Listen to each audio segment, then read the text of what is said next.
Markets and Skills Development in Bangladesh for Global Marketplace, Policy and Practice. I would like to call upon Dr. Atiur Rahman, our moderator of the session, to please come up to the stage and continue with the session. Thank you so much. Good morning to you all. We'll be starting the session. I understand the chief guest and the other guests may be coming, I'm not sure. But we really want to go ahead because we don't want to lose time. Bangladesh is losing time everywhere, but we don't want to lose time here, and we want to go ahead. I would specifically request two of our presenters to come up here. Till the chief guest and other comes, we want to have at least few of our distinguished participants who are here.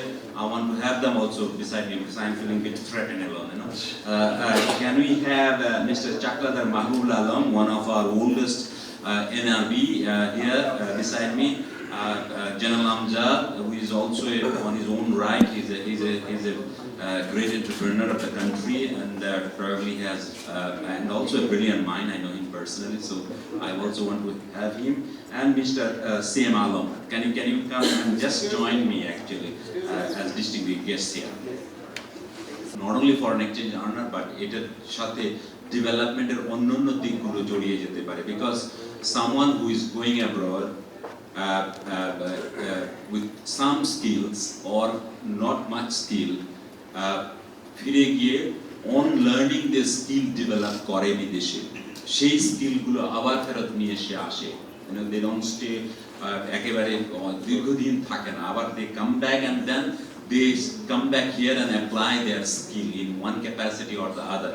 But আমরা যদি শুরুতে আরেকটু skill তাদেরকে দিতে পারি, সেই skill নিয়ে গিয়ে তারা ওটাকে প্র্যাকটিস করে যে স্কিল তারা ডেভেলপ করবে, সেই স্কিল নিয়ে যখন আবার তারা ফিরে আসবে, they either will become an entrepreneur or they will be more productive even whatever professions they are in. So this is a two-way traffic in that sense. It's not only one-way traffic. আমরা শুধুমাত্র এদেরকে foreign exchange earner হিসেবে ভাবতে পারি না, because they will be adding to the productivity, they will be adding to the technology, pool of technology. সুতরাং এই জায়গাটাতে, এবং there is an estimate, if we can give enough policy support, regulation, এগুলো যদি আমরা ঠিক মতো দিতে পারি, by 2015 some people are projecting that we can go up to $20 to $30 billion right from this sector alone. সুতরাং আমার মনে হয় this is an area we should really focus our attention. It's a pity that the policymakers are not here. They should have been here and to hear on this. I have at least read one paper which gives a very good impression about the models that some people have been applying on skill development in Canada, and we can learn from those models how to improve the skills development here. As I told you in the inaugural speech, if you remember, the greatest disaster has taken place in our educational sector. Our education is failing in terms of giving the primary skills which we need, at every level. So I think we need to come back, and skill-based education probably should be the focus of the policymakers so that we can take it forward. But nothing to be frustrated about. We can still improve the skills, and if we can concentrate on the issues which we will be speaking today. With these few words, I will invite Mr. Mohammad Kaisal Haq to make a presentation. He will be presenting on skills development in Bangladesh for the global marketplace, policy and practice. Good morning, ladies and gentlemen. In 1971, when I took admission at the Department of Management at Dhaka University, the very first class, our teacher said, he was teaching on synergy. 1 plus 1 equals to 3, which was a kind of surprise to me. So 1 plus 1 should be 2. Why it's 3? That's the additional value. That's the whole thing of my topic today, that we should add something to our concept, to our knowledge, to make it marketable to the world market. So the topic I have today is skill development in Bangladesh for the global marketplace.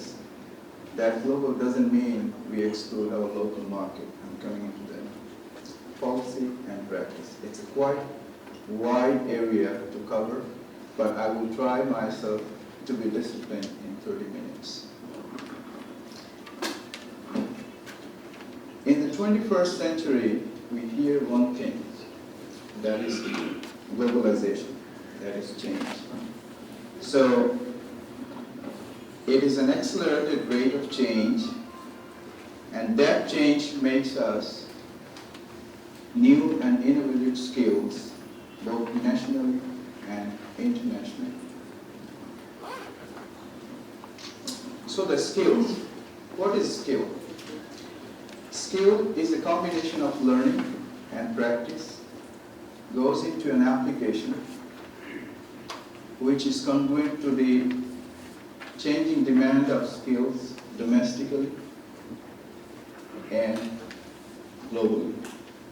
In other words, skill is a learned ability developed through practice and training to perform an action to achieve a desired outcome. The difference between skill and the traditional education is that skill has got an application, and the traditional education is knowledge-based. Skill or training or trade education is application-based. If there is no application, skill cannot be effective. So we go to the next session, is what is effective skill?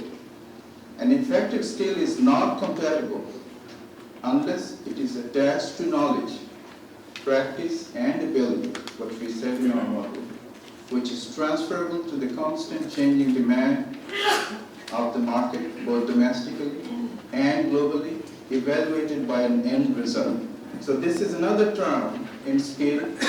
Skill cannot be effective if there is no end result. For example, a welder, when he learns and becomes a welder, if he cannot apply his skill, this is not a skill. So it must have an end result, which is sometimes awarded by a job. So that's why a skill is only be effective or can be effective if it has got an end result. So very quickly, skill requirements in Bangladesh. We have two categories here, which is professional. We call here is a white collar. Doctor, engineers, lawyers, accountant, all these are professional skills. And traders, which we call here blue collar. We don't use this in the Western world anymore. And blue collar skills are like all trades, right from the technical side, welding, electrician, then carpentering, plumbing, scuffing, all these. Now let's go to the Bangladesh education institutes who are providing technical trainings in different areas. We have 21 polytechnic institutes. I got this number from the secondary sources, not the primary sources, so if there is any deviation, any discrepancy, please share your knowledge with me because I'm not that up to date. It's very difficult from their side. 51 vocational training institutes, 13 technical training centers. These are all mostly public.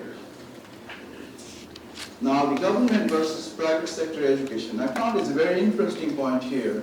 Although most of our technical school colleges and training centers are public funded, the contribution of the private sector is enormous. If we see the graphics, in the private sector, SSC vocational school, it is almost over 95,000 students. And if we add all other publics, it's not even half. So this is a point to note that we should bring more entrepreneurs in this area, and those who are policymakers should keep in mind that private sectors, contribution of the private sectors are more here than the contribution in the public sectors. They have better infrastructure, better setup, but number of students, for some reason, in the private sectors is higher than in the public sectors. So this is very interesting findings. I think we should work on in the near future that why this is so. Why, the students are more in the private sector than public. So the key questions are, what are the skills required for Bangladesh to compete effectively and efficiently at home and in the global marketplace?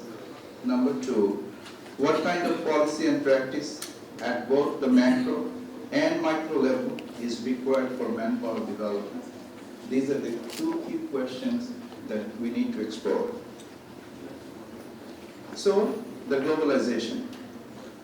What is a globalization?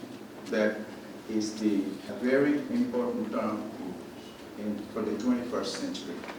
Globalization is the process of interaction and integration among the people, companies, and government of different nations, a process driven by international trade and investment and aided by information technology.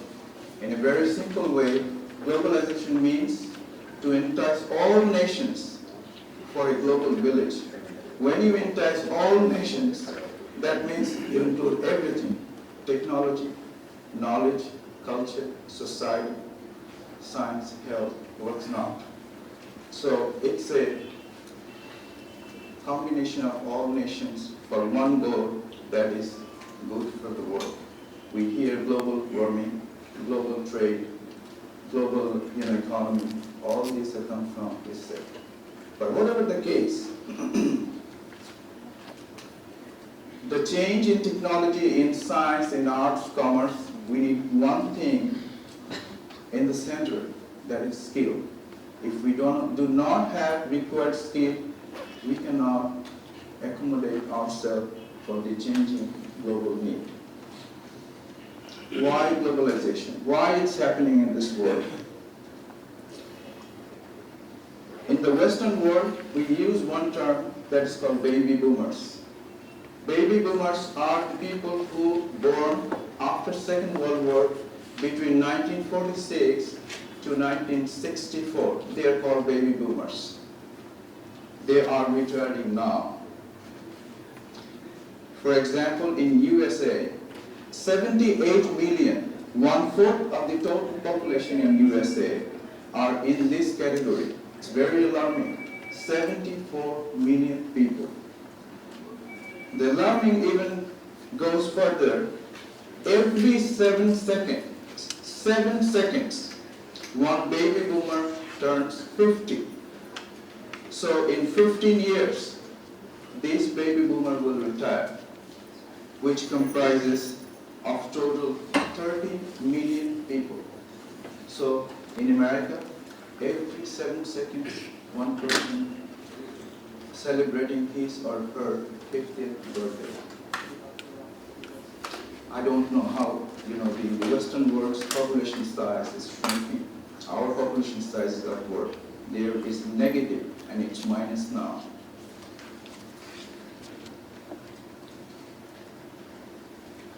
So what's the benefits of globalization? It's multifarious. Knowledge, trade, economy, culture, technology, and so on. But for Bangladesh, the most important benefits what we have is the foreign currency remittance.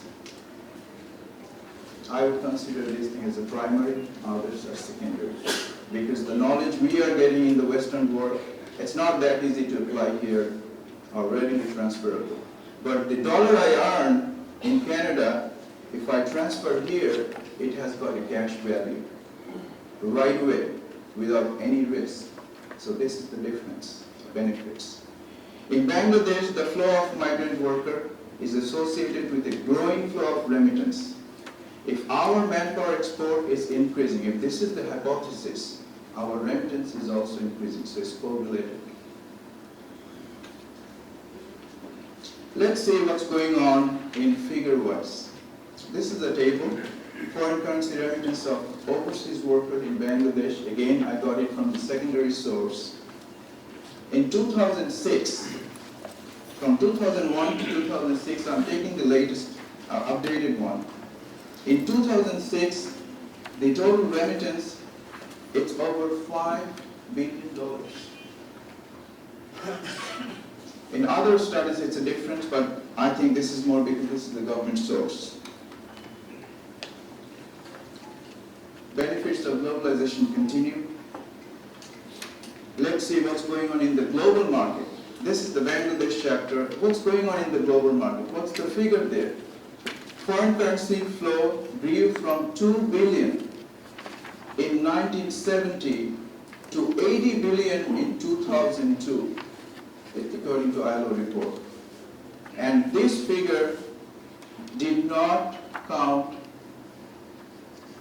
the unaccounted remittance, which is unofficial, we send by friends, by other means. I don't want to mention that. In 2005, worldwide recorded remittance were 232 billion, where the developing countries received $167 billion. Amongst, India was the highest, with a $21.7 billion. And Bangladesh stood 14th in the rank, which is 4.3 billion. That is in 2005, but 2006 we saw it's more.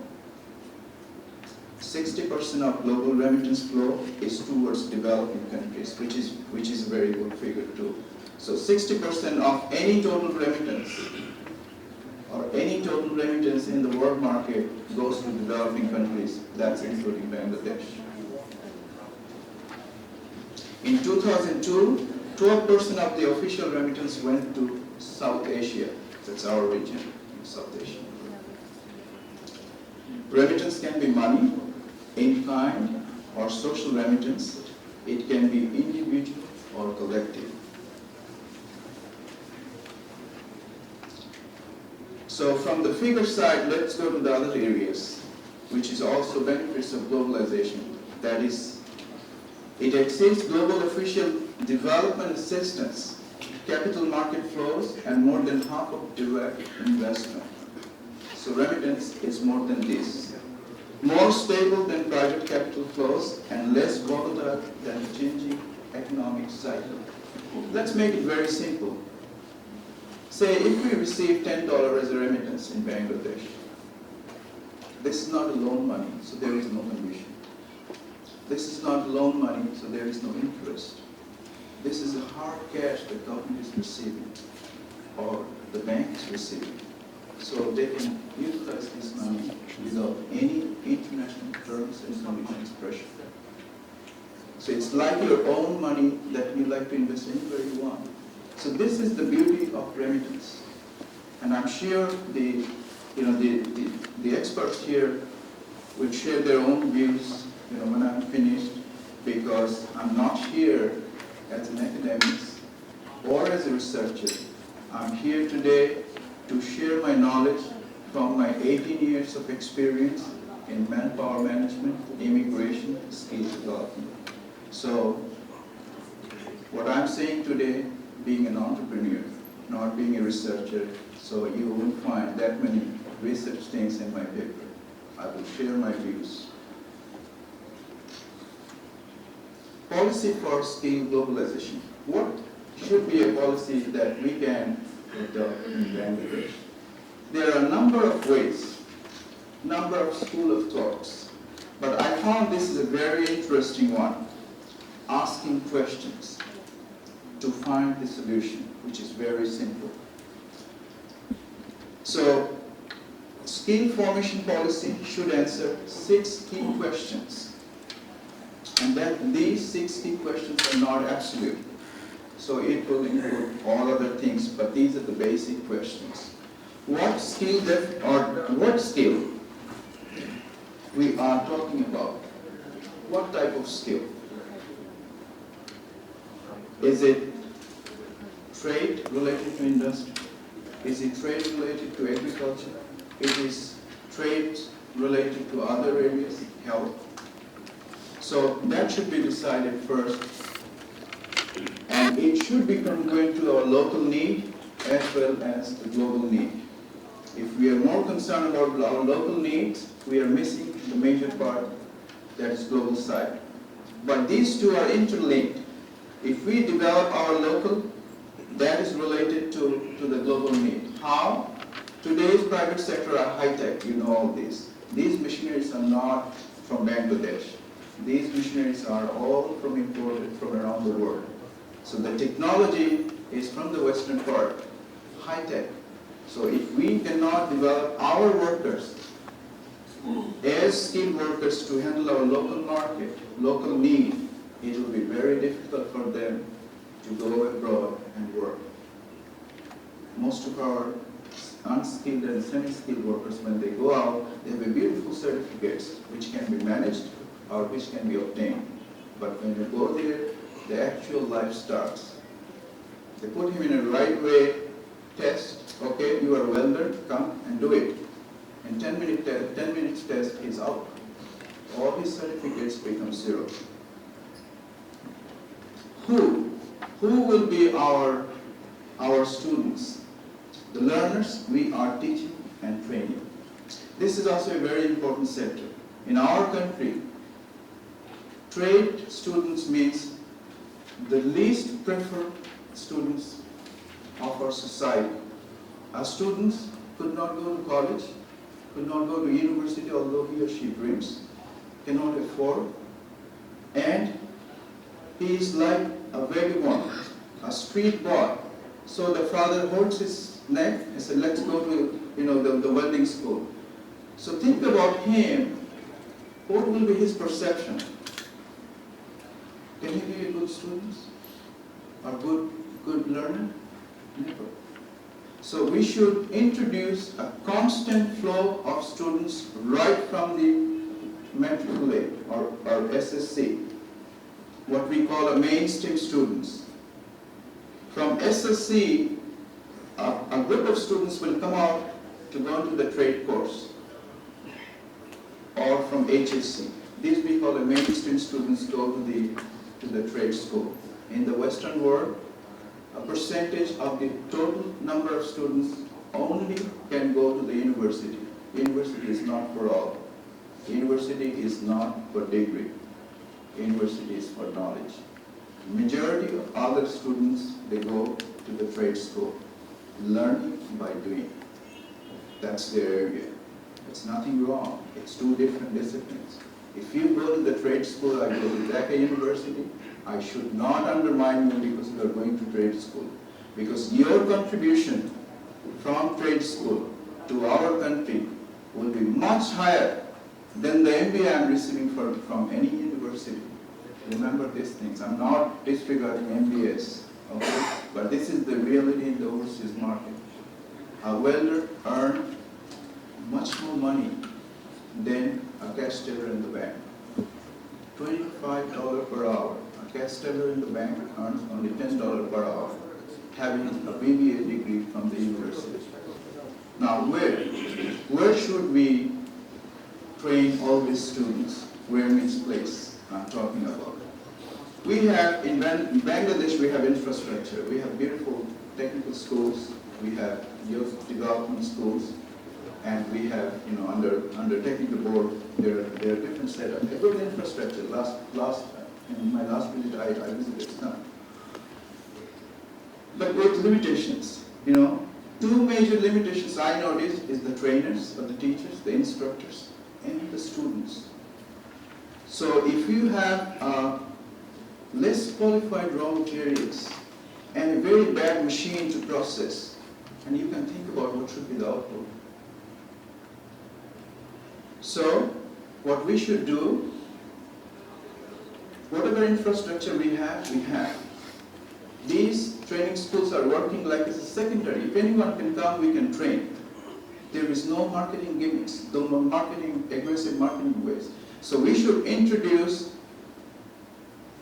a training setup right side by side to the secondary and post-secondary school. In the Western world, in Canada, America, what's happened? Some schools, they are introducing the technical courses at grade 10 level, where interested students can go through a 3-month rotation, welding, carpentering, plumbing, fabrication, you name it. They just go one by one in 3 months. And if they like one, they will be further enrolled for 15 months course, sorry. And after that 15 months, he will get the post-secondary degree, and he's ready for market. That's the beginning. So this is the mainstream placement we can think about within our secondary and post-secondary schools. That's one. We can also utilize our polytechnic. Polytechnic institutes at the top in the technical line. They are the highest degree offering institute, that is diploma, 3-year diploma. Yes, we have 10 minutes more, so please. All right. Then how can we do it? How can we do it? For this, we need good trainers, good teachers, and a good course curriculum. And English as a second language is a must. In the Western world, we feel these things. The workers go there and excellent. They're very good in their work, but no language. So any technical school, this should be a mandatory ESL course to introduce ESL course. Then what market are we talking about? We are talking about both domestic and global. Don't misunderstand me because I'm thinking for brain. No. We will be considering both. Critics often say, well, it's a brain. It's not a brain. India started in 18th century. Now, think about Indian physicians. It's not a brain. Okay. If I leave, somebody will replace my place, so that is good for him. How long, which we call lifelong learning. This is totally missing in Bangladesh. Lifelong learning means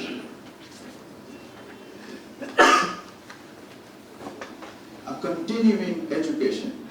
In the Western world, after you become a welder, you have to keep continuing or upgrading your knowledge, your expertise, your skills. That's called lifelong learning. Today's learning for tomorrow's challenge. That's the notion we use outside. And it is long-term rather than short-term, outward rather than inward-looking, holistic rather than fragmented, proactive rather than reactive. So this is lifetime learning. Need, according to need, the practice, learning and practice is the transformation process. Accreditation, that is another term in Bangladesh which is very important but missing. There is no independent board who can certify a welder that your level is this. And that independent body is not certified by the Western world. So we should introduce these things, we call it certification. In the Western world, any trade you go, you need a license, a certificate. And to keep that certificate, you need lifelong learning. So it's a never-ending process. So that is accreditations. The definition is regulatory bodies to ensure skills upgrading to meet both domestic and international market standards, regulate the trade and streamline the code of conduct and future standards. So it's a continuous process. Establish a board for each trade to control the various professional of skill levels required for the marketplace. So what should be the strategies for success? Policymakers conduct and execute policy through various learning centers to produce skilled workers, licensed for added value. This is another area which we call accreditation. If we cannot put added value in our certificate, be it university, college, or trade school, there is no value. So if we run a trade school, it should be Western standard, congruent to our local demand, so that this certificate, if a worker goes to the Middle Eastern market, says, look, I'm Canadian certified welder, then you talk. When you are not under his control, he will be under your control, because you're a certified welder. So there must be a licensing system which will justify a trader to give him an added value. Utilize the assistance of the non-resident scholars. There we are. A wonderful concept has been conceived. Every Bangladeshi miss Bangladesh when they go out. You cannot comprehend how we miss our country when we leave this country. Every single person can help directly or indirectly, especially those who migrated, because they have much option to come back and not on work visa. So non-resident status or non-resident scholars, I don't like to use the term scholars, Bangladeshis, right? So non-resident Bangladeshis can be a good resource to this country. It is a fellow Bangladeshis, it is your right to ask me that I need this. And it is my moral duty to respond. So I have developed a model. I don't know how comprehensive it is, but this is from my idea, from my experience. For the policymakers, whoever will be thinking in this line, this is a diagram, right? Start from the policy.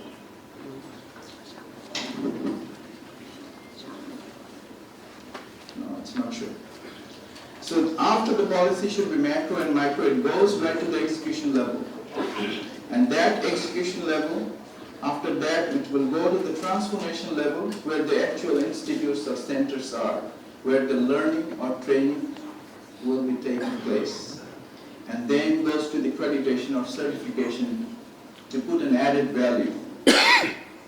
And then it goes to the global market.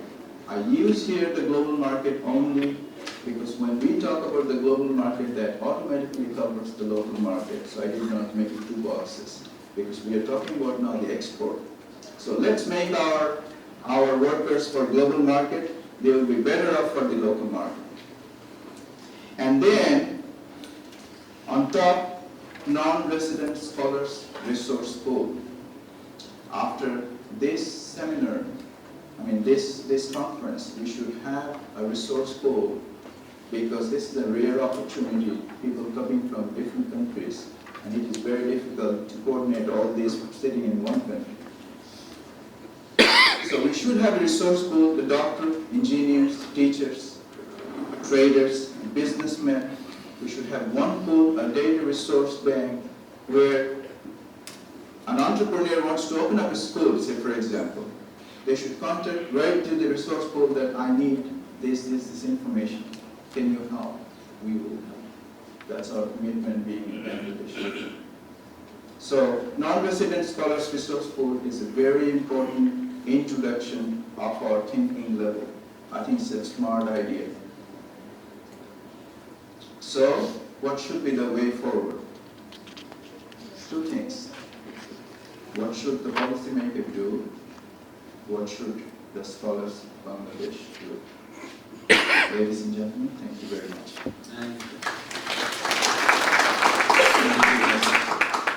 This was an excellent presentation. I thought this is also a very hands-on presentation. I mean, this kind of really ideas we are looking for, and I'm sure some of the ideas which the presenter has already put in here can be complemented from the floor. Many of you probably have also similar kind of ideas.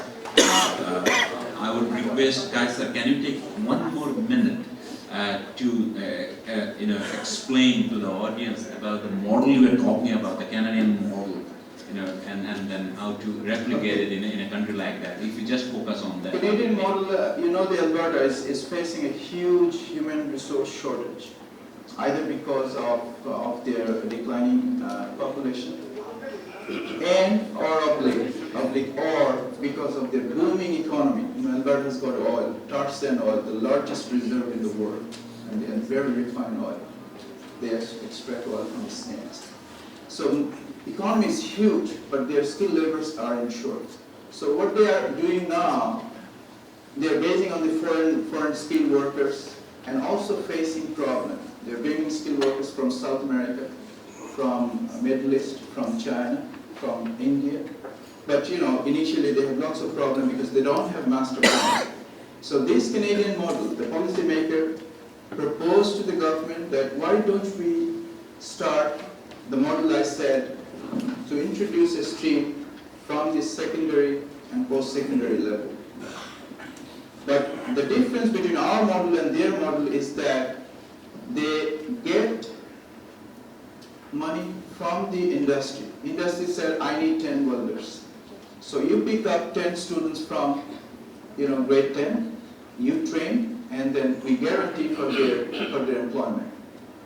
It's a very interesting thing going on in Alberta. In Nova Scotia, we have this already, but that's not from the employer side. That's from the government side. Government has introduced this, and it's going very well. I went there to visit. I have been working on this project for the last few years, and I'm interested to open up a joint school here, being supported by a local investor. So we are negotiating everything. But Alberta's model, we are not ready yet in Bangladesh, because that's coming from the employer side. I think once we start here, a lot of employers, they need skilled worker. They will say, okay, I'm sponsoring 10 students, give me that. So that's possible. Thank you. Please sit down. Let's go to the second presentation. Dr.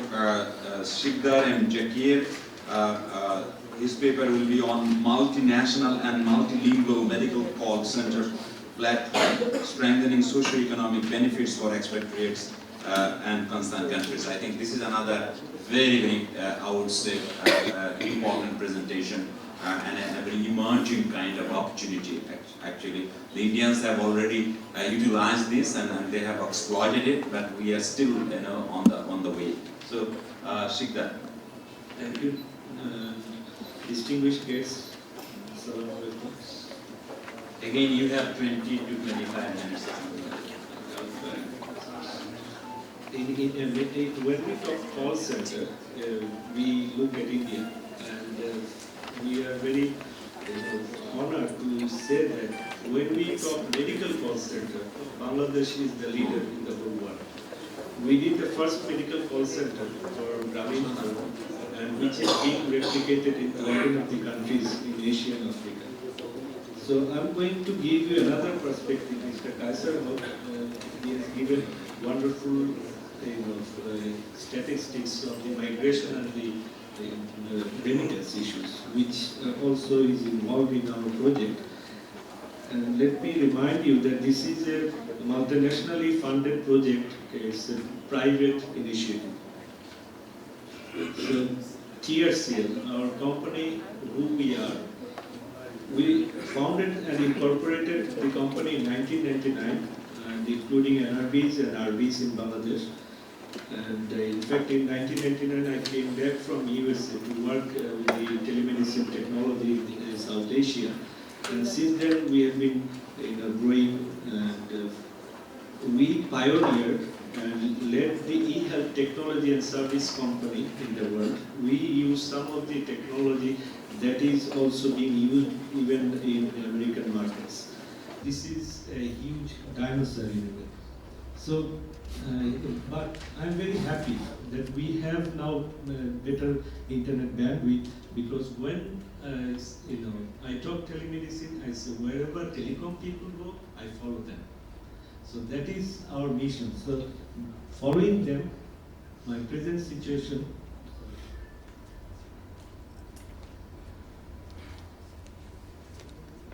this is me today because of the bandwidth and the generator cost I have to pay. And however, I am very happy, you can see I am smiling there, because I have bandwidth now, although it is very expensive.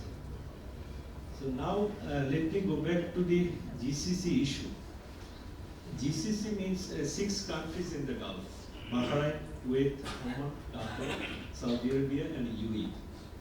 These 6 countries houses more than 2 million Bangladeshis, and there are interesting populations in the GCC countries which are intimately related to the economy of the GCC countries as well as the countries where the labors are going from. So we have a statistics here, the population ratio, which is giving a comparison in 2004 and 17. So expatriate consists of 10.9 million in 2004, and today in 2017 it is going to be 12.6 million expatriate workers. And if you compare with the nationals, you see the GCC nationals are 20.8 million in 2004, 30.9 million they will be in 2017. So their national population will continue to grow, So the experts will grow, but the rate of growth will fall because of issues like urbanization.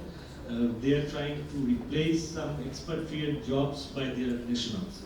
So the rate will drop, but the overall number of expatriates will keep increasing until 2017.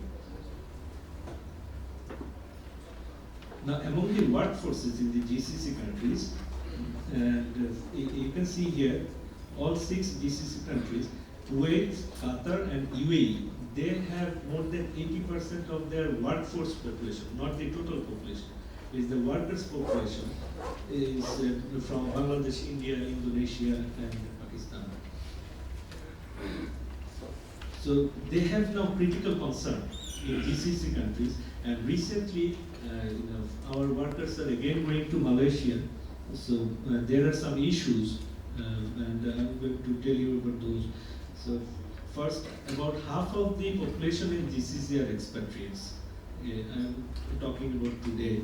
In 2004, there was 34.5%, or more than 11 million expatriates in the GCC.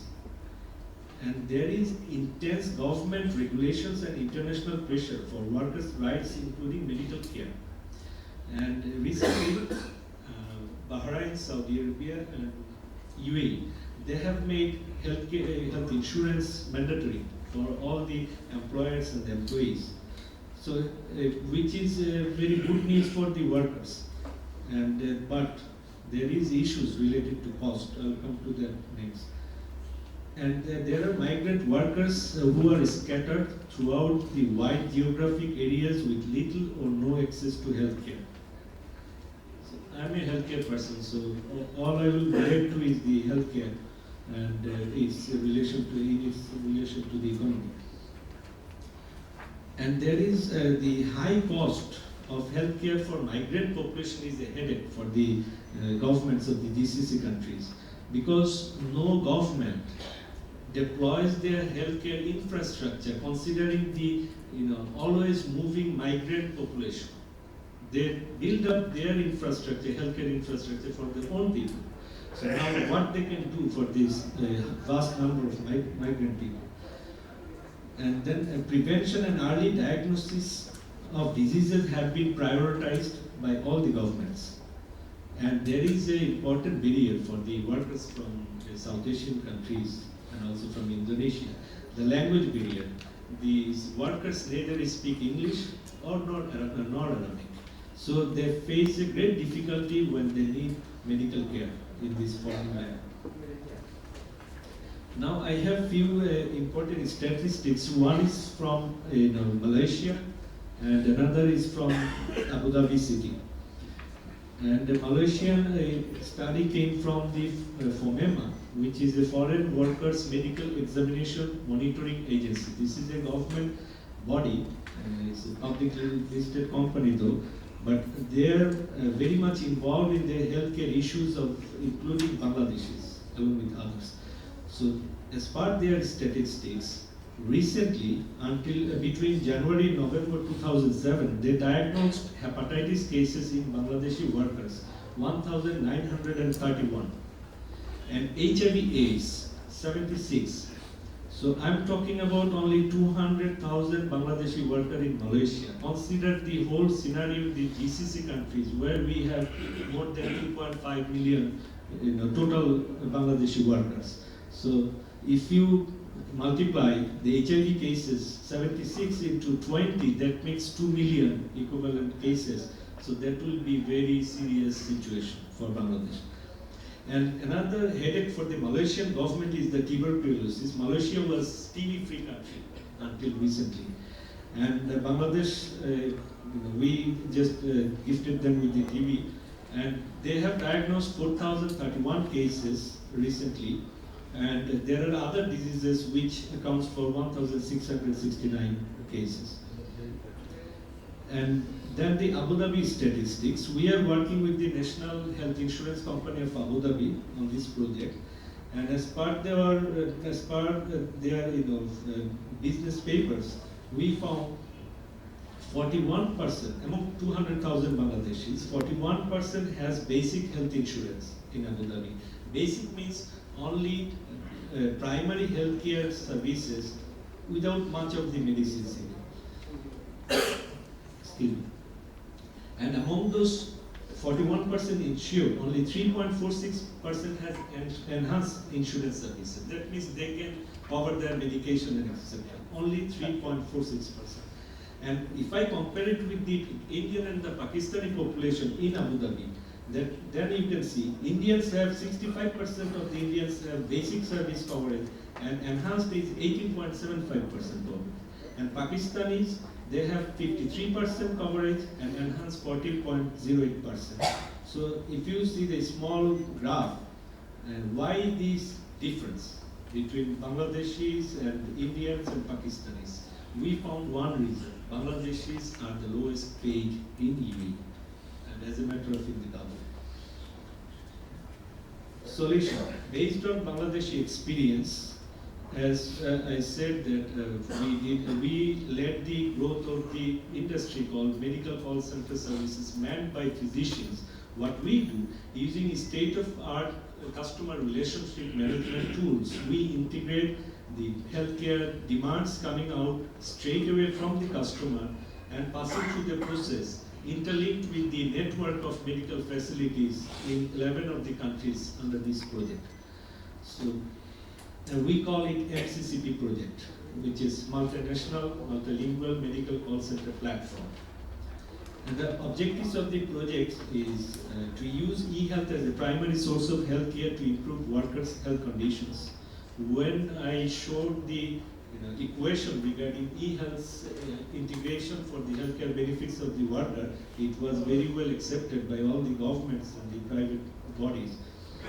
And then to build necessary infrastructure and to develop human resources required, and to create medical resource database for all applicable countries. Just to give an example, if you dial 789 here in Bangladesh Grameen phone, if you need a doctor's address or even a contact number as per your locality or your special requirement, we can give it from our database. So this is what we are doing for all the countries involved in this project. To develop tools to provide scientific and authentic health information, which is very important and requirement by the governments in the Gulf countries. To develop electronic medical record system for confidential and effective clinical service. This is the most expensive part of our project. To develop electronic prescription, e-prescription system for usage by the concerned parties. In USA, they pioneered the e-prescription system. Now in Germany, in Norway, you can find it. But in whole Asia, we are introducing e-prescription for the first time in whole Asia. To develop affordable service mechanism through cost containment strategies, and to provide disease surveillance system for national and regional applications, and to provide assistive services to governments for their disease monitoring and management requirements, and to contribute to improvement of worker rights to improving living standards and health standards. So these are the countries. Here are two categories of countries. On the left side, you see Bahrain, Kuwait, Oman, Qatar, Saudi Arabia, UAE, and Malaysia. And these are the countries where our people are working, and they will be making a local call to a number which we have assigned for Bangladesh 1971, and considering our liberation year. So from Saudi Arabia or Qatar, you just dial 1971, and the doctor in Bangladesh in our medical call center will pick up and say hello. And that call will be treated as a local call. Local call charge will be applied only. There will be no charges for the medical consultation by the doctors. And then we have the countries where the medical call centers are located in Bangladesh. We have one, we are going for another. In India, we are setting up 4 such medical call centers to cover their multiple language requirements. And in Pakistan, one is already operational, another one is coming up. And in Indonesia, we are on the way. I want to show you a video presentation, just 3-minute video. Million principality. Bangladeshi unskilled labour with very little education are working in GCC countries, Bahrain, Kuwait, Oman, Qatar, Saudi Arabia expenses not covered by the host governments. These labour also face communication problem in consulting with local doctors in a foreign land. Telemedicine Reference Centre Limited on a 24/7 basis, which is being used by 15 million Grameenphone subscribers. The first phase of this project includes MCCP services to more than 2 million Bangladeshi workers in 6 GCC countries, as well as in Malaysia and their family members in Bangladesh. The MCCP project will route calls from Bangladeshi workers of GCC countries to the Bangladeshi doctors of TRCL Medical Call Center in Dhaka. There you have seen that the families of the workers, and I should tell you how this idea came to me. I worked in GCC countries for last 5 to 6 years, working for their healthcare system, public and the private. And each time I go there, my driver is Bangladeshi, my helper is Bangladeshi, everybody is Bangladeshi around me. And I came to know their lifestyle, and I am very closely related to them. And so everywhere I got the request that do something for this. I have this problem, my family is living there, my children is suffering from this. As I'm a doctor, they come with all the medical problems.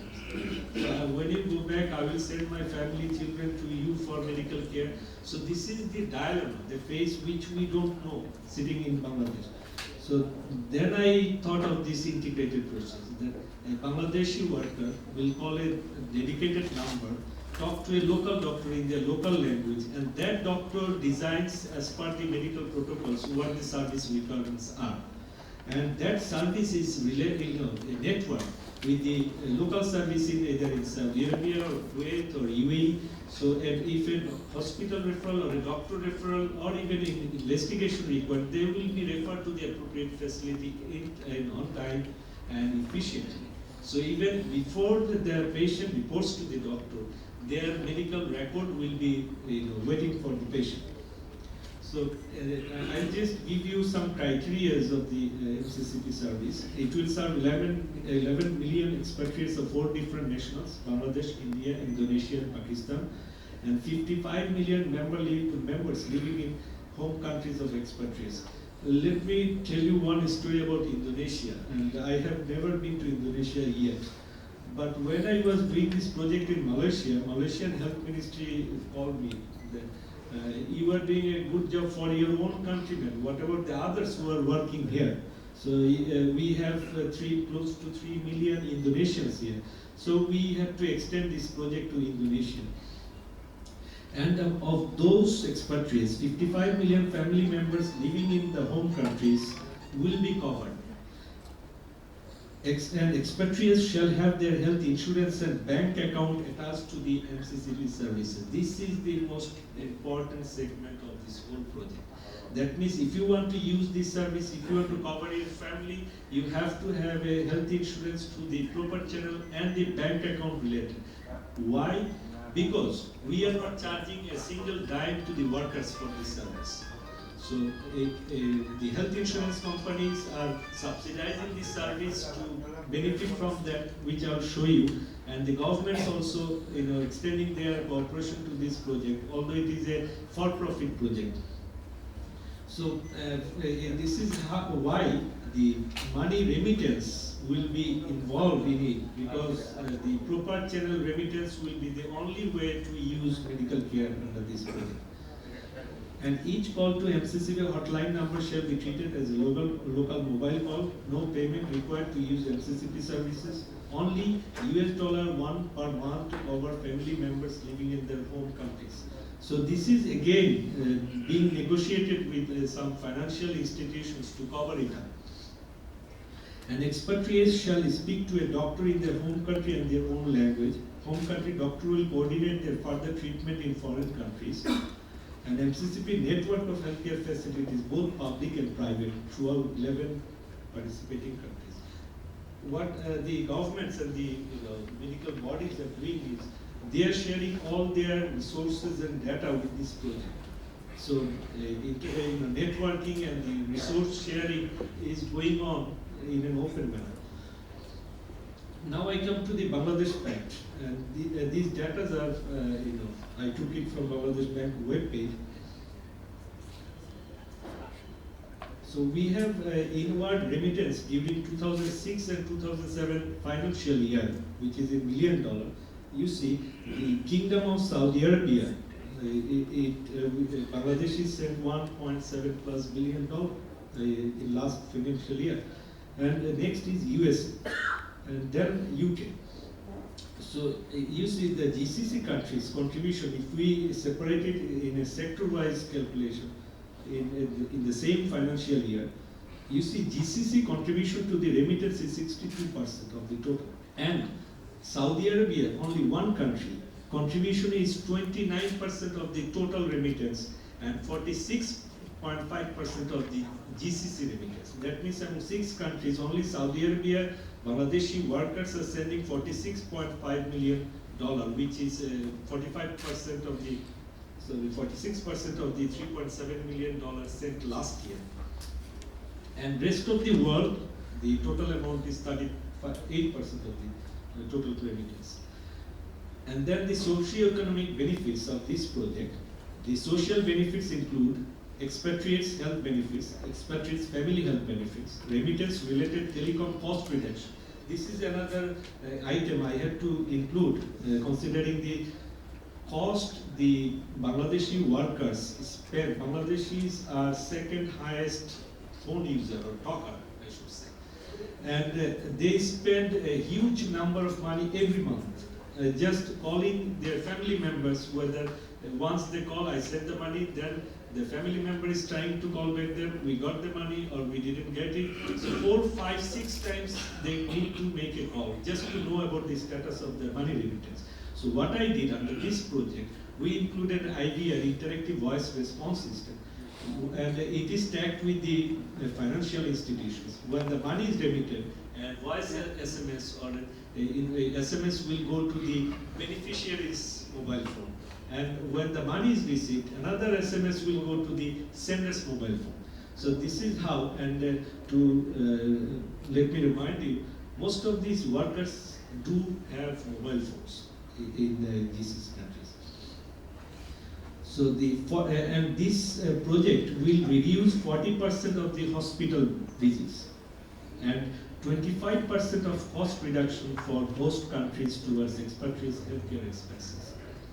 These data derived from the actual project which we have been operating for last almost 2 years. And we did a survey with the National Health Insurance Company, UAE, and in Saudi Arabia as well. So 25% of their cost reduction is a big interesting factor to participate in this project. And then immediate and timely and efficient management of diseases. And why I say efficient is because when workers are sick, they don't go to the doctors. So they wait 2 months, 6 months, 1 year. And when they go to the doctor, even they are carried to a certain stage, they need to be even repatriated back to their home, because host government will never spend $100,000 for a Bangladeshi worker. So the economic, I'm going to be faster now, economic benefits, which is in percent. So lifestyle expense reduction for the Bangladeshi worker is 10%. And increased legal remittance, that means that people will remit more through the proper channel, is 12% in 1 year. So 22%, is, you can say, is a saving. So if we convert it to a money value, in terms of $3.7 billion sent from GCC countries last year, the increase will be for lifestyle $370 million and increased legal remittance $425 million. So total $795 million can be increased in remittance only from GCC countries. And this is very important figure because of this might be equal to or more than the donation we get from the World Bank and other organizations. So the management of the NCC project includes the headquarters is in Dubai, which deals with the policy and the financing issues. data center in Bahrain, London, and Annapolis of USA in Maryland. And we have partners in each participating country. They become partner of the project. And lead organization is the Telemedicine Reference Center Limited of Bangladesh, which is the technical and operational know-how provider. And the project cost is 11.25 million, which is being spent in 2 phases. In first phase, $6 million. And the service startup is being started first for Bangladesh from March next year, inshallah. So, for further information, I may be contacted. And thank you very much for your kind attention. Thank you, Javi. It was brilliant. Just simply says brilliant, presentation, and also very. You are making us really much more optimistic than what we are actually. There are a lot of opportunities actually, when we can. And these young entrepreneurs or the technopreneurs, I will call them. They are the ones who really can. Change the face of Bangladesh. If this kind of, there are a few more, enterprises like this. We can extend it to many other countries, and even someone in the United States where the health cost would be very high would even get some benefit from this kind of exercise. So I thought it was brilliant. So we just finished the presentations. We have plenty of time now. I will really concentrate on the floor, and then I'll come back to the panel after a while. You can raise questions, you can make your comments, but to make it more participatory and equitable, I'll request you to be shorter in your intervention, probably not more than 3 minutes, each of you, and then we can cover a lot. So raise your hands. And what you'll do, if I miss any of these hands, please be persistent and still, intervene. And again, tell your name and where you come from and what profession you are in. I think these 3 information will be very useful. I'll start from here. Can you give the mic, please? I'm আমি একটি Bangladesh skill development ইনস্টিটিউটের পরিচালনা করতে আছি। আমি mister কায়সারকে আজ presentation দিয়েছেন, সেজন্য আমি আমার প্রতিষ্ঠানের পক্ষ থেকে ধন্যবাদ জানাই। আমরা গত 2002 সালে আমাদের প্রতিষ্ঠান এস্টাবলিশ করেছি, যেখানে একটা সিম্পল স্ট্যাটিস্টিক্স আমাদের সামনে ছিল যে এভরি ইয়ার প্রায় 11 লক্ষ ছেলে মেয়ে এসএসসি পরীক্ষা দেয় এবং 5 লাখ এইচএসসি পরীক্ষা দিচ্ছে। Every year, SSC pass or fail 5 to 6 lakhs জনসংখ্যা বাংলাদেশে বেকার জনসংখ্যা হিসেবে দেখা যাচ্ছে। এই জনসংখ্যা কিন্তু আমরা স্কিলড সেটা থেকে বাংলাদেশে আর্থ সমাজ উন্নয়নের ক্ষেত্রে হয়তো আমরা অবদান রাখতে পারবো। তো আজকের এই যে প্রেজেন্টেশন, সেই প্রেজেন্টেশনে উনি বলেছেন একটি towards trade courses. It's a very important we have faced, and এই গত 5-6 বছর ফেস করেছে। আরেকটি প্রবলেম হচ্ছে যেটা উনি ওইখানে মিসিং রয়েছে আমার মনে হয়, সেটা হচ্ছে যে policy of Bangladesh. That is বাংলাদেশের যে কোয়ালিফিকেশন ফ্রেমওয়ার্ক আমাদের এখানে আছে, যে একটা ট্রেড কোর্স করার পরে 1 বছর বা 2 বছর সেই ট্রেড কোর্স করার পরে তার যে further education to the graduation, masters ও হায়ার, সেই ধরনের কোনো ফ্রেমওয়ার্ক আসলে আমাদের এখানে আমার জানা মতে। বাট আমরা যদি ইংল্যান্ডে অথবা অস্ট্রেলিয়াতে দেখি, যে অস্ট্রেলিয়াতে টেকনিক্যাল অ্যান্ড ফার্দার এডুকেশন তাদের 1 বছর, 2 বছর, 3 বছর সার্টিফিকেট 1, 2, 3, 4 এভরিথিং লেভেল আছে আমাদের। এবং একটা ছেলে বা মেয়ে সার্টিফিকেট 4 অ্যাচিভ করার পরে after SSC he can join in under graduate or post graduate or something qualification. ইংল্যান্ডে যদি আমরা দেখি, সেটা হচ্ছে অ্যাডেক্সেল, যে এই টাইপের গিল্ডস প্রাইভেটলি ওই গভর্নমেন্ট এমন একটা পলিসি আছে, প্রাইভেট গিল্ডস তৈরি করতে তারা পারছে, যে এই সমস্ত ইনস্টিটিউটগুলোকে পরিচালনার জন্য গভর্নমেন্ট সরাসরি পরিচালনা করার দরকার নেই। প্রাইভেট গিল্ডস তৈরি হবে, যে গিল্ডস গভর্নমেন্টের যে policy body like Bangladesh technical education board, তারা এই গিল্ডগুলোকে অনুমোদন দিতে পারে অথবা শিক্ষা মন্ত্রণালয় থেকে অনুমোদিত করতে পারে। সেই গিল্ডগুলো আপনার কোয়ালিফিকেশন ডেভেলপ করবে, সেগুলো QAA কোয়ালিটি অ্যাসুরেন্স অথরিটির কাছ থেকে অ্যাপ্রুভাল নিয়ে আপনার 5টা, 10টা, 20টা, 100টা ইনস্টিটিউটকে আপনার এফিলিয়েশন সেখান থেকে সার্টিফিকেট দিবে। বাট এই টাইপের কোন পলিসি আসলে আমাদের দেশে নেই বিধায় আমরা এই প্রবলেম ফেস করছি। এবং আপনি যখন একটি কোয়ালিফিকেশন ডেভেলপ করে সার্টিফিকেট দিবেন তখন গভর্নমেন্ট আপনার ঘাড়ে ধরবে যে তুমি কিভাবে সার্টিফিকেট দিচ্ছ। So this is the problems we have faced so far. So এটাকে আমরা এই অ্যাটিটিউড গত চেঞ্জ এটা কিভাবে করা যেতে পারে এবং কোয়ালিফিকেশন ফ্রেমওয়ার্ক বাংলাদেশে যেটা আছে সেটা কিভাবে ডেভেলপ করা যেতে পারে এই বিষয়ে আমি আপনার মতামত আছে। ধন্যবাদ। থ্যাংক ইউ আসসালামু আলাইকুম। আমি চেয়ারম্যান হামবুক শহরে আছি। আমার নাম হচ্ছে শাফুদ্দিন আহমেদ। আমি এখানে বাংলাদেশ অ্যাসোসিয়েশনের সাথে কাজ করি। আমার ছিল আপনাদের কাছে না, প্রধান চিফ গেস্টের কাছে একটা ছিল আর কি। উনি আসেন নাই, সেই বিধায় আমি যারা উপস্থিত আছেন সবাইকে করছি আর কি, অবগত করছি জিনিসটা করে। আমাদের মেইনলি যে জিনিসটা দরকার বাংলাদেশে, রোডস তো আছে, দরকার হলো পোর্ট আর এয়ারপোর্টটারে ডেভেলপ করা। বিদেশ থেকে যদি আমরা কেউ আসি, ফার্স্ট টাইম ফেস করি আমরা অনেক কিছু। আপনারা সবাই জানেন ফার্স্ট টাইম হ্যারাস হতে হয়। আমি কোনোবার এসে এয়ারপোর্টে কখনো ভালো ব্যবহার পাইনি অ্যাজ এ NRB হিসেবে। আর যেটা এই কনফারেন্সটা যারা অর্গানাইজ করছেন তাদের আমার প্রাণ থেকে অসংখ্য ধন্যবাদ, এবং হামবুকে যত বাংলাদেশ আছে তাদের পক্ষ থেকে, আমি যেহেতু প্রতিনিধিত্ব করছি। এখানে এসে আমি পত্রিকায় এটা জানার পরে আমি রেজিস্ট্রেশন করছি। আমাদের ওখানে একটা পরিকল্পনা আছে হামবুর্গের, বাংলাদেশ সমিতির পক্ষ থেকে। হামবুর্গ পোর্ট হচ্ছে ইউরোপের one of the biggest port. বাংলাদেশের ম্যাক্সিমাম গার্মেন্টসের যত ব্যবসা যায় সব হামবুর্গের উপর দিয়ে ম্যাক্সিমাম কাজ আছে। তো হামবুর্গ পোর্টের সাথে যদি আমাদের চিটাগাং পোর্টটারে পার্টনার হিসাবে যদি আমরা কিছু করতে পারি, এটা আমরা উদ্যোগ নিচ্ছি, কিন্তু এম্বাসিরে অবগত করছিলাম, এম্বাসি কখনো হেল্প করে না। ওয়ার্কলেস, ভ্যালুলেস যত কিছু আছে সব কিছুই, হ্যাঁ। এবং এখানে যেমন চিফ গেস্ট যেমন দেরি করে আসেননি, উনি কথা দিয়ে আসতে পারেননি, অ্যাম্বাসেডরও এরকম করে, কখন এসে বলে না সরি এরকম।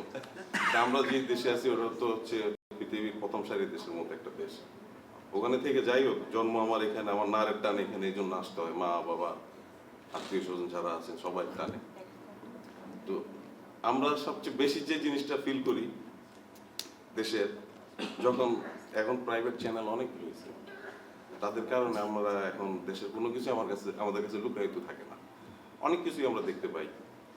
এবং প্রবাসী যেই ভাই বোনেরা আছেন তারা কিন্তু সবাই যে দেশ নিয়ে চিন্তা করেন তা না, তারা কিন্তু বাইরে অনেক ধরনের নানা রকম কুকীর্তি করেন। যেমন কয়েকদিন আগে ইংল্যান্ডের যে ভাইরা আছেন তারা দেখছেন doctor Fazal Mahmud, is a one of the কি বলে শিক্ষিত, সে যদি এরকম প্রতারণা করতে পারে তাইলে আমরা তো সাধারণ মানুষ, আমি তো খেটে খাওয়া মানুষ।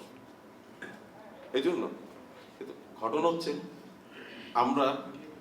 আমরা আমাদের যে জিনিসটা চাচ্ছি, এভিয়েশন আর চিটাগাং পোর্টটা, এই দুইটা ডেভেলপমেন্ট করতে চাচ্ছি। এই জন্য যদি কোনো ভাইয়ের কোনো কিছু থাকে, আমি যতটুকু পারি হামবুর্গ থেকে আপনাদের সহযোগিতা করবো। এটাই ছিল আমার মেইনলি বক্তব্য। Thank you. আমি Ahmadullah Ratan, secretary Iran Kuwait প্রত্যাগত বাংলাদেশ কল্যাণ সমিতি। আমাদের 72,000 লোক 1990 সালে ইরান কুয়েত গালফ ওয়ারে আমরা ভিকটিম হয়ে রিফিউজি হয়ে বাংলাদেশে আসি। আমাদের জাতিসংঘ ক্ষতিপূরণ দেয় সেই প্রায় 1,522 কোটি টাকা। সেখানে অনেক অনিয়ম ছিল, তারপরও আমাদের এই টাকাটা একসঙ্গে ডক্টর ইফতেখার আহমেদ চৌধুরী সেখানে ছিলেন তখন জাতিসংঘের স্থায়ী প্রতিনিধি হিসাবে। সেই টাকাটা বাংলাদেশে চলে আসে। আমাদের ক্ষতিপূরণের টাকাটা ব্যাংকে রাখার পর সেখানে 28 কোটি টাকা ইন্টারেস্ট জমা হয়, 28 কোটি টাকা। সেই টাকা দিয়ে আমরা যখন আমাদের বলা হলো আপনারা এই টাকাটা কিভাবে নিতে চান, আমরা বললাম যে আমরা টাকা নেব না, এই টাকাটা দিয়ে বাংলাদেশে একটা অত্যাধুনিক কিডনি হসপিটাল এবং আইটি সেন্টার করা হোক। ঠিক সেই সময় জার্মান থেকে 3,000 আইটির উপর এক্সপার্ট যে বাংলাদেশে আসে, তখন মাহবুবুর রহমান সাহেব, মাহবুব আলম যিনি বর্তমানে ব্রুসেলের এমডি, তার কাছে প্রস্তাব আসলো পরে তিনি আমাদের আইডিয়াটাকে কাজে লাগিয়ে সেই সময় প্রস্তাব পাস হলো। 151.54 কাঠা জমি বাড়ি দ্বারা খরিদ করা হলো। সেখানে একটা অত্যাধুনিক কিডনি হসপিটাল এবং আইটি সেন্টারের অনুমোদন জাতীয় সংসদের স্থায়ী কমিটিতে অনুমোদন এবং পাশ করা হয়। পাশ করার পর হসপিটালে মাটি ভরাটের কাজ চলে এবং এক পর্যায়ে তৎকালীন আওয়ামী লীগ সরকারের ক্ষমতা শেষ হয়ে যাওয়ার সাথে সাথে আসলেন পরবর্তী সরকার। আসার পরে একদিন আমরা হঠাৎ দেখতে পেলাম আমাদের হসপিটাল এবং আইটি সেন্টারের সেই জায়গাটাকে হাউজিং করা হচ্ছে। এর প্রতিবাদে আমরা বহুবার বিভিন্ন জায়গায় লিখেছি। এখন আমার যে আজকে যারা বক্তব্য রেখেছেন তারা সবাই বলছেন আইটি আমরা এক্সপার্ট তৈরি করবো, সব এক্সপার্ট যারা পাঠাবো যেটাকে বাতিল করে হাজির করা হয় আমাদের কোনো আপত্তি। আমরা প্রতিনিধি হিসাবে লড়াই করে চলছি। সরকার আজকে ডক্টর ইফতেখার আহমেদ চৌধুরী তিনি আসবেন, আমাদের একটা আশা ছিল এবং তিনিও স্বীকার করেছেন। গত 16 তারিখে যে মিটিংটা সচিবালয়ে আমাদের সাথে হয়েছে সেখানেও তিনি তার উপদেষ্টা মহোদয়, তার সচিবকে এবং এমডিকে বলা হয়েছিল যে আপনারা তাড়াতাড়ি এই প্রজেক্ট পুনরায় চালু করেন, অন্য যাই কিছু হোক না কেন। ইতিমধ্যে তারা আমাকে একটা চিঠি দিয়েছে, মাননীয় চেয়ারপারসন, আমি আপনাকে সেই কপিগুলো দেবো। আমরা চাই এই দেশে আমাদের এই হসপিটালটা এবং আইটি সেন্টারটা প্রতিষ্ঠিত হোক, এটাই আমার দাবি সবার কাছে। ধন্যবাদ। ধন্যবাদ। খোরশেদ আলম মজুমদার, আমরা স্পেন থেকে 12 জন এসেছি এই সম্মেলনে যোগ দেওয়ার জন্য। এই সম্মেলনে যারা উদ্যোক্তা তাদেরকে প্রথমে ধন্যবাদ জানাচ্ছি, প্রথম আন্তর্জাতিকভাবে একটা সম্মেলন করার জন্য। আপনি সরাসরি প্রশ্নে আসেন প্লিজ। আমি মনে করি আমরা যারা প্রবাসে আছি, সেটা বাংলাদেশি 80 লক্ষ হোক বা 70 লক্ষই হোক, আমি মনে করি যে আমরা বাংলাদেশিরা বাংলাদেশের এক একটা ইন্ডাস্ট্রি হিসেবে প্রবাসে বসবাস করছি। সুতরাং আমাদের সরকারের আরো বেশি মূল্যায়ন আমাদের করা উচিত। আমরা যদিও প্রবাসে থাকি, আমাদের মন, আমাদের চিন্তা, ধ্যান ধারণা সবকিছু থাকে বাংলাদেশে। এই জন্য আমরা সবসময় চাই বাংলাদেশের উন্নতি। এই উন্নতির জন্য আমরা বিভিন্নভাবে বিভিন্ন প্রজেক্টে যদি হাত দেই, দেখা যায় যে আমাদেরকে বিভিন্নভাবে হয়রানির শিকার হইতে হয়। সরকারি প্রশাসনের জটিলতা, আর যদি আমরা এলাকার মধ্যে কোনো প্রজেক্ট হাতে নেই, সেখানে আছে ভিলেজ পলিটিক্স। এবং এই ভিলেজ পলিটিক্স থেকে আমরা কিভাবে পরিত্রাণ পাইতে পারি দেশে প্রতিষ্ঠান করার জন্য। যেমন আমি একটা প্রজেক্ট হাতে নিয়েছি, সেই প্রজেক্টের পরিমাণ হলো 15 কোটি টাকা,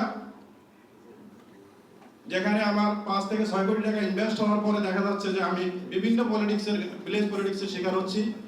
আমার প্রজেক্টগুলি সামনে বাস্তবায়িত হবে কিনা সেটা আল্লাহ পাকই ভালো জানেন। এই ব্যাপারে আমি আজকে ভাবছিলাম আমাদের চিফ অ্যাডভাইজারের সামনে আমার এই সমস্যাগুলি এবং আমাদের এই সমস্যাগুলি তুলে ধরবো।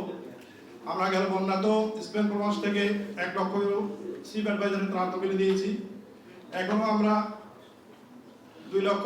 আপনাকে জাস্ট ই করছি, chief adviser has a feedback in a mail number. 2 lakh ইউরোর একটা প্ল্যান করেছি, এর মধ্যে 1 লক্ষ ইউরো বেশি আমরা ক্যাশ নিয়ে উঠেছি এবং আনার ব্যবস্থা করেছি। এখানে আসার পরে দেখা যায় ব্যাংকিং জটিলতার কারণে আমরা টাকাটা এখন ক্যাশ করতে পারি নাই। আমাদের একান্ত ইচ্ছা ছিল আমরা নিজের হাতে টাকাটা বিলি করে যাব। গেল টাকাটা আমরা চিফ অ্যাডভাইজারের অ্যাকাউন্টে দিয়েছি 1 লক্ষ ইউরো। এই টাকাটা আমাদের প্ল্যান ছিল এই গ্রুপটা নিজে ডিস্ট্রিবিউশন করে যাব, কিন্তু ব্যাংকিং জটিলতার কারণে আমরা এই টাকাটা ক্যাশ করতে পারি নাই। কি ধরনের জটিলতা? we have a banker, I'll ask him to comment on that, please আপনি বলেন দেখি। জটিলতা হচ্ছে আমরা যে টাকাটা নিয়ে এসেছি সেখানে আমরা ব্যক্তিগতভাবে যদি আনি, আজকে বাংলাদেশে বিভিন্ন সমস্যা, কিভাবে টাকা আনি, এই জন্য আমরা একটা এনজিও করছি তড়িঘড়ি করে। এখানে এসেছি পরে আমরা ভাবছিলাম এই এনজিওর নামে একটা অ্যাকাউন্ট করে টাকাটা এখানে ক্যাশ করব, কিন্তু এখন বলতেছে এনজিওর জন্য পারমিশন লাগবে, অ্যাকাউন্ট করতে হলে অনেক কিছু প্রয়োজন, যার অনেক সময় সাপেক্ষ। আমরা অনেক জায়গায় অনুরোধ করেছি আমাদেরকে অন্তত একটা অ্যাকাউন্ট করার, এই নামে একটা অ্যাকাউন্ট করার সুযোগ দেওয়া হোক, আমরা টাকাটা ক্যাশ করি। এমবাসি এবারে আমাদেরকে গাইডলাইন দিয়েছিলেন, কিন্তু আমরা অ্যাকাউন্ট করতে পারিনি, বিধায় টাকাটা ক্যাশ করতে পারিনি। চিফ অ্যাডভাইজারের একটা ইমেল নাম্বার আছে and he picks up that number. আজকে যখন আপনারা দেখা হলে কথা বলবেন এই জিনিসগুলো, সেখানেও আপনারা তুলে আনতে পারেন, বাট বি ভেরি স্পেসিফিক। আর 1 মিনিট, আমরা যে টাকাটা নিয়ে এসেছি সেখানে আমরা ব্যক্তিগতভাবে যদি আনি, আজকে বাংলাদেশের বিভিন্ন সমস্যা, কিভাবে টাকা আনি, এই জন্য আমরা একটা এনজিও করছি তড়িঘড়ি করে। এখানে এসেছি পরে আমরা ভাবছিলাম এই এনজিওর নামে একটা অ্যাকাউন্ট করে টাকাটা এখানে ক্যাশ করব, কিন্তু এখন বলতেছে এনজিওর জন্য পারমিশন লাগবে। Thank you very much. come back again. Let me ask Mr. Halal, banker, আপনি এই পয়েন্টে রেসপন্ড করে আপনার পয়েন্টটা দেন। উনি যে প্রশ্নটা করেছেন সেটা হচ্ছে যে সিডোরে ওনারা টাকা দেওয়ার জন্য ওনারা কিছু টাকা জোগাড় করেছিলেন ওখানে, এবং তারপরে এখানে এসে টাকাটা চ্যানেলাইজ করতে চেষ্টা করেছিলেন। আপনারা জানেন যে ইদানিংকালে কিছু রেগুলেটরি ফ্রেমওয়ার্কসের আওতায় সব আনার জন্য দুটো জিনিস হয়েছে। একটা হচ্ছে যে ব্যক্তিগতভাবে আনতে গেলে সেটাকে আপনার পার্সোনাল অ্যাকাউন্টসের কিছু ডিক্লারেশন দিতে হয়, আর একটা হচ্ছে যে যদি এনজিও মাধ্যমে আনতে হয় তাহলে এনজিও রেগুলেটরি বডির মাধ্যমে আসতে হবে।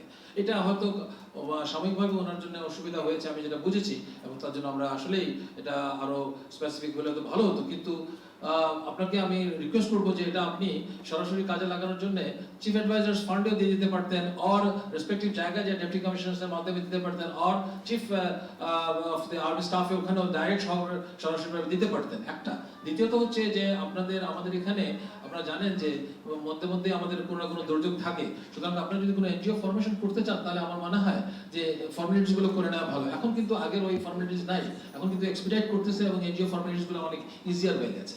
আর as regards the banking channels আমরাও কিন্তু কিছু বাধ্যবাধকতার মধ্যে পড়ে গেছি। আপনারা জানেন যে রিপোর্টিং করতে হয় আমাদেরকে বাংলাদেশ ব্যাংকে, যদি এটাকে নর্মাল রিপোর্টিং একটা আছে যে সাসপিশিয়াস রিপোর্টিং। সুতরাং আমার মনে হয় দুটো বেড়াজাল থেকে মানে স্বচ্ছ থাকার জন্য you need to have some procedural. আপনি যদি আমার ব্যাংকে আসতে চান বা অন্য যে কোনো ব্যাংকে, আমি আপনাকে সাহায্য করতে পারি কুইক ডিসপোজালের জন্য। And also I will request you to come so that we can also request the respective authorities for expeditious licensing and disposal. আমার মনে হয় এটার উত্তর আমি এটুকুই দিতে পারি। আমার কমেন্ট যেটা হচ্ছে, thank you very much for the nice presentations given by two gentlemen, এবং আমি আই এম টকিং অ্যাবাউট প্রথমটা হচ্ছে যে ব্রড পলিসি ম্যাটার্স আমাদেরকে সাহায্য করবে বিশেষভাবে, এবং আমরা আরো চিন্তা ভাবনা করছি। আপনারা জানেন যে this bank was previously in the nationalised sector, now it is in the complete in private sector. So it's a blending of nationalizations, legacy of nationalizations and also the dynamism of privatization. তো এখন আমরা চেষ্টা করছি যে যত broad base যত কিছু করা যেতে পারে, নিউ আইডিয়াস দিতে পারি। আমরা আপনার আইডিয়াটা আমরা নেব। ডক্টর মানে যে ফার্স্ট যিনি বলেছেন মিস্টার মোহাম্মদ কে হক, আমরা কিছু পেপারস নিয়েছি। I am also asking for the second presenter, ওনার যদি পেপারটা আমরা পাই তাহলে আমাদের জন্য খুব ভালো হবে। That will more related to us specifically for the time being. এখনকার জন্য যেটা দরকার সেটা হচ্ছে যে আমাদের রেমিটেন্স গুলোকে আনা, শুধু রেমিটেন্স আনার জন্য ব্যাংক যাওয়া উচিত নয়, ব্যাংক আরো ফ্যাসিলিটেশন করা উচিত।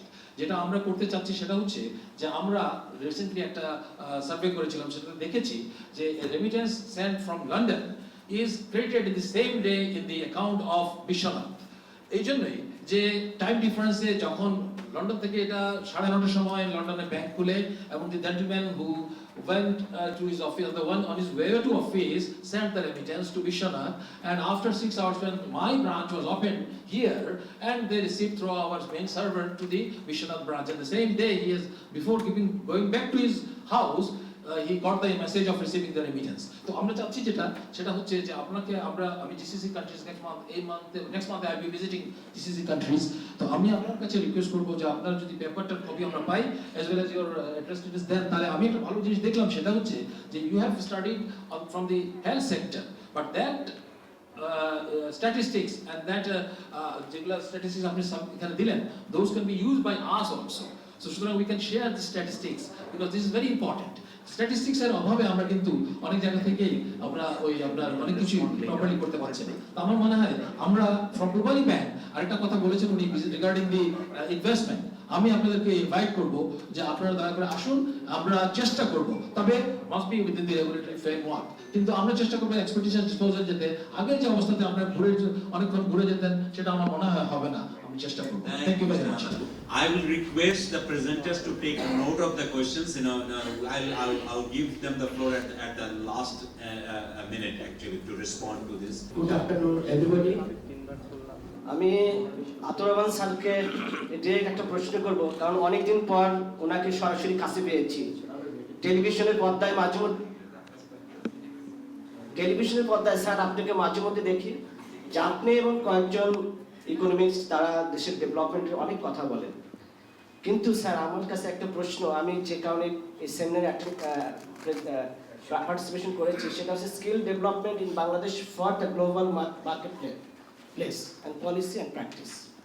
কিন্তু স্যার ইকোনমিক্স বাংলাদেশ যদি ডেভেলপ করতে চায় এবং ইকোনমিক্যালি যদি উন্নতি হতে চায় তাহলে পরে স্কিল পিপুলের কোনো বিকল্প নেই।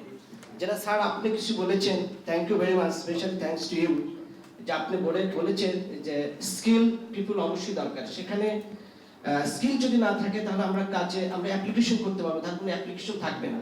সেই স্কিল ল্যাঙ্গুয়েজ হোক, কিংবা আইটি সেক্টর হোক, যে কোনোভাবে হোক, স্কিল পিপুল দরকার। স্কিল পিপুল ছাড়া কোনো ক্রমেই কোনো দেশ ডেভেলপ হতে পারে না স্যার, আমি যতটুকু জানি আমার simple আইডিয়াতে।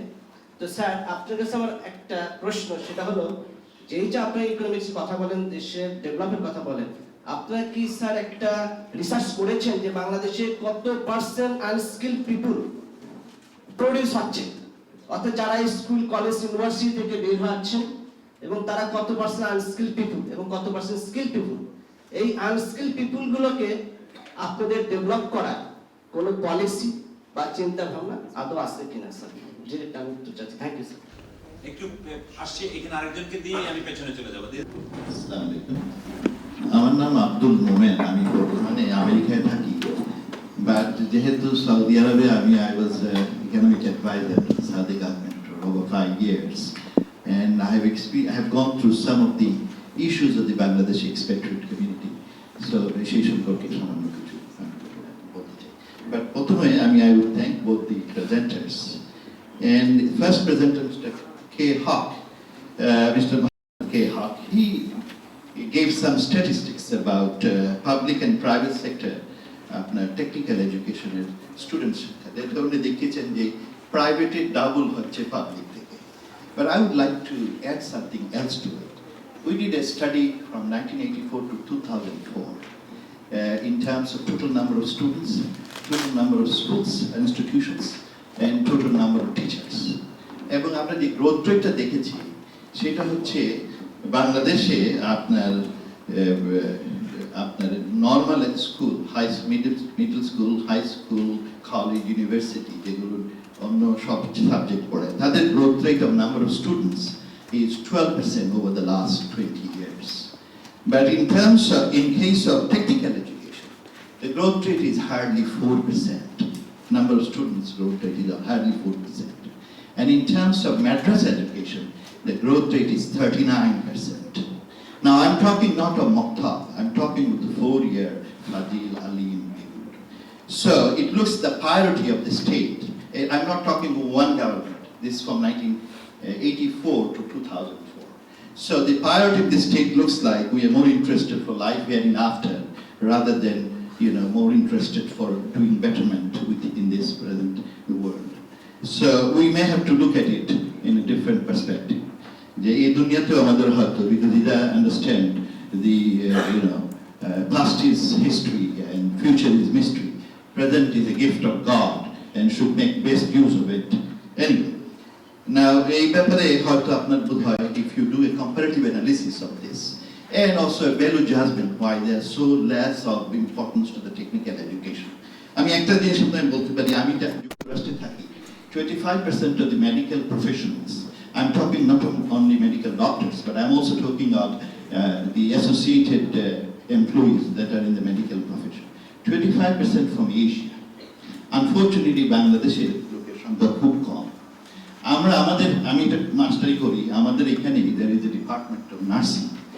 Each year, they have done a study that each year there are more than 1 million nurses are needed. Not only nurses, other medical assistants. এই যে ব্লাড প্রেশার নিতে পারে ডাক্তারের অফিসে গিয়ে, এইগুলোর huge demand is there. Unfortunately আমি জানি না এই ধরনের কতটা ইনস্টিটিউশন এখানে ডেভেলপড হয়েছে। We would be happy to associate ourselves and ask our school to do some joint venture if possible, provided the quality is relatively commensurate. Now the other issue about is KSA, Kingdom of Saudi Arabia. Kingdom of Saudi Arabia আমাদের পরিচয় হচ্ছে গিয়ে আমরা হলাম janitor and cleaners. This is the basic status in the kingdom. আমি যখন American সরকার Clinton সাহেব আমাকে সেখানে চাকরি দিয়ে পাঠালেন, I can tell you one story if you have allowed me some time. যে প্রথম যখন রাজার সাথে দেখা করতে গেলাম, so it was যেহেতু আমার চেহারা বাঙালি, so they thought I am not the guy who came to have the যাই হোক, পরে আমি যখন কাজ করতাম যেখানে যে মন্ত্রীদের অফিসে গেলে I used to take my secretary who is a American এবং তাকে ব্লন্ড এবং সে তাকে স্কার্ফ পরা অবস্থায় নিলে পরে you get better access. This is the reality. আমাদের একটা ইমেজ প্রবলেম আছে। ইমেজটা প্রবলেম বলতে এই cleaners, janitors, tea boy, this is the Bangladeshis. এবং নার্স সিস্টার্সের সব ফিলিপিন, আপনার কনস্ট্রাকশন ওয়ার্কার্স এগুলো সব পাকিস্তানি কিংবা ড্রাইভার্স, আর মনে করেন আপনার যারা কি করেন সেলস, ফাইন্যান্সিয়াল, কম্পিউটার, এগুলো Indians. I think we need a real, what should I say, review and reflect about our sending of people to Saudi Arabia. Sales, financial, computer, Indians. I think we need a real, what should I say, review and reflect about our sending of people to Saudi Arabia. Basically, currently, আমাদের diplomacy with Saudi Arabia is a medical diplomacy. Give away free medical opportunities for few individuals পাওয়া যায়. It is only the diplomacy that Bangladesh pursued in Saudi Arabia. আমার বন্ধু ছিল সার্টিল, তখন সে ambassador ছিল।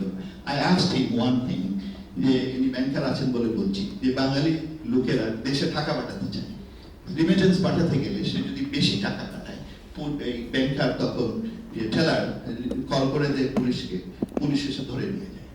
এবং ধরে নিয়ে গেলে তার যিনি ইকামা দিয়েছেন sponsor has to go and renew. It is a real problem. সেই জন্য আমি সার্জেনকে বলেছিলাম যে হোয়াট ইউ ক্যান ডু, এমবেসির মধ্যে ভিতরে কম্পাউন্ডে যদি একটা ব্যাংকিং এর টাকা পাঠানোর ঘর তৈরি করতে পারো, এইখানে আসলে তো জিজ্ঞেস করবে না, কারণ যে লোক 400 রিয়াল পায় সে যদি 7000 রিয়াল পাঠাতে চায়, ওই সৌদি যে টেলার সে তখন পুলিশকে খবর দিয়ে দেয়, আর পুলিশকে খবর দিলে তারা জেলে নিয়ে যায়, sponsor do not want to go. এইগুলো some real problems they face every day. সেই জন্য এইটা সম্পর্কে হয়তো আপনার চিন্তা ভাবনা করতে পারেন। আদার থিংস, ইন সৌদি আরবে যেমন আইন আছে যে 50 ডিগ্রি যদি টেম্পারেচার হয়, no labourer is allowed to work outside, এটা সরকারি আইন। কিন্তু কিংবা ধরুন ইকামা আছে, একটা ইকামার পয়সাটা দিয়ে যে সৌদি যারা কাজ করে বাঙালি তাদের কাছ থেকে ডিডাক্ট করতে পারেন, বাট আনফরচুনেটলি বাংলাদেশের সবার কাছ থেকে ইকামার পয়সাটা ওরা নিয়ে নেয়। So I instituted a committee. US has nothing to do with it. I was working for the US government.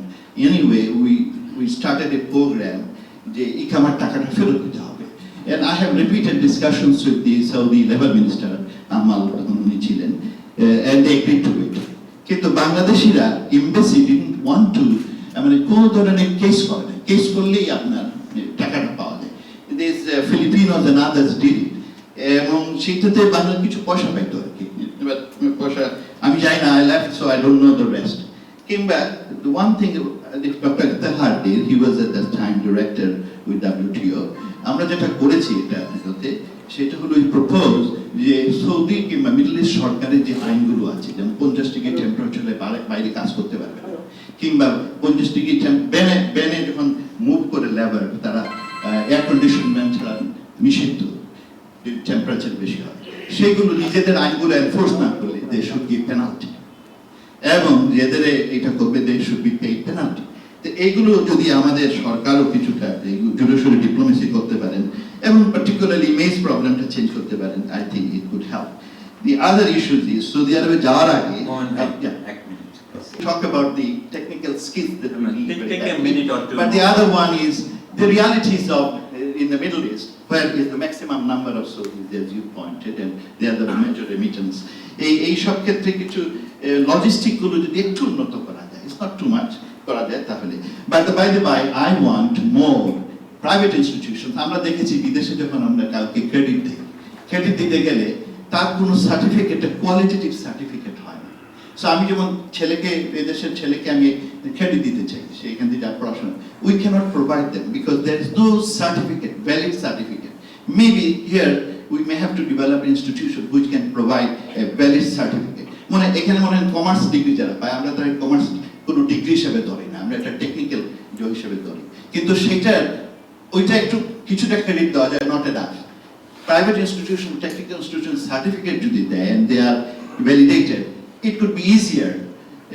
ওখানে নিয়ে আমরা ক্রেডিট দিতে, আমি মাস্টারি করি, আমরা ক্রেডিট দিয়ে পড়াইতে পারি, কিছুদিন ট্রেনিং নেওয়ার পরে he can be a qualified and skilled worker. We need more skilled worker. আমাদের তো পরিচয় এখন, as I said, by and large is cleaners, tea boys, and they are great. They are so great. They have been helping the country. আপনি যদি বিদেশে যান, খালি দেশি বললে পরে they will do all the service to you. Thank you. I IT expert from Bangladesh. আমাদের ওখানে যেমন H1 visa, L1 visa নেওয়া যায়. And what I have seen, unfortunately, I had to hire a lot more Indians than একজন বাংলাদেশি হয়েছে এখান থেকে H1 করে নিয়ে গেছিলাম. What I don't know anybody here from IT field here or not. Indians are taking that field, so we need to do. I was hoping that there's somebody here from the IT field on skills who could talk a little bit more about that. Two other comments. Any of the presentation we're having, if Scholars Bangladesh can put them in a website, SharePoint, and somewhere, so there's no way. All the presentations will be on the website. Don't Oh, thank you. That's gentleman mentioned about nursing. I attended one seminar yesterday. Foreign Secretary Mr. Tawfiq Hussain, I've asked him specifically this question. There are about 200,000 nurses will be needed next year. Bangladesh, he's very knowledgeable about this, and he mentioned there is a training center, there's somebody else who's trying to do that. So that's one contact point. He's very knowledgeable on that. India has already started training their nurses in English, so that's something we need to do so we can get that bigger market. The last point to you as a moderator, help us be on the focus point, be a little bit more on her so that we can talk about a specific topic rather than all other. I'm trying my best as a Prime Minister. Actually, you are the best one so far I've seen, depending on the. So this is. Let me repeat this comment. Subsequent, the participants probably be focused and be brief. Okay, thank you. Okay, on the right side. This whole country, Burkina Faso, Ivory Coast, Chad, and Congo, both Congos actually, there are two Congos. This can be a place of great focus. The reason being, Chinese people are already there, and the advantage we have that Chinese people, by all honesty, neither they speak English nor they speak French, but have this whole region is a French-speaking country. We can, the government, this is a great forum I can raise this issue. We can look into these nations, but the reason being, these countries are the second largest rainforest after Amazon, and they have a huge reserve of uranium, gold, diamond, and oil. The bottom line is they're a rich country, and if we do something like this, if we can open up a healthcare, Ivory Coast, Burkina Faso, Chad, nothing is there. And these people living with a lot of money, they would spend money on those not healthcare. They don't know healthcare. And telecom, we have a great microcredit that can be used to get inside Africa, and perhaps we can move into other areas. These are the few points I want to raise. Thank you very much. Thank you.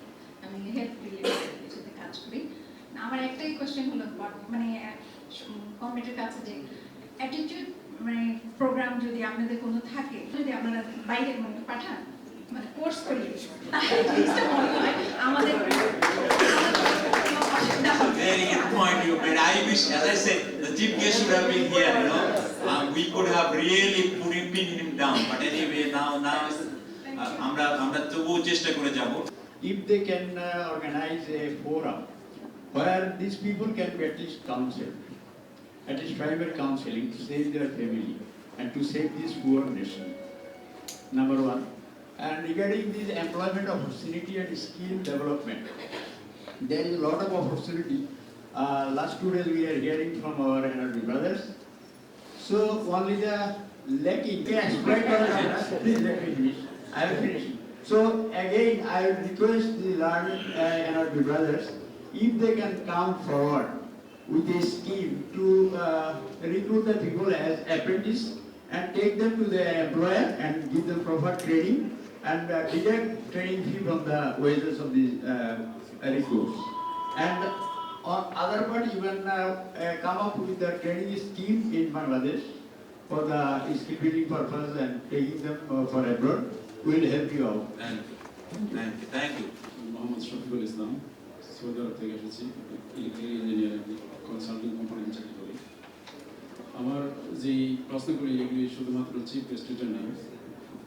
আমি request করবো যে chief গেস্টের সাথে আমাকে minimum 20-15 minute বসতে সুযোগ দেওয়া হয়, আমি ওনাদের পার্সোনাল কথা বলতে চাই। He will be coming this afternoon, so catch him while he's taking tea, all right? আরেকটা জিনিস বিদেশ থেকে যে স্কিল ম্যান পাওয়ার বিদেশে প্রেরণ করা হয়, স্পেশালি সৌদি আরবের কথা বলবো, প্রায় 5 months before সৌদি আরব থেকে ডেলিগেট টিম এসেছিলেন এখান থেকে কিছু ইঞ্জিনিয়ার সিলেক্ট করার জন্য। ওখানে ফিরে যাওয়ার পর ওনার সাথে আমার ওনারা বললেন যে 40 জন ইঞ্জিনিয়ার ইন্টারভিউ নেওয়া হয়েছিল, কিন্তু শুধু একজন ইঞ্জিনিয়ারকে ওনারা সুইটেবল পেয়েছিলেন।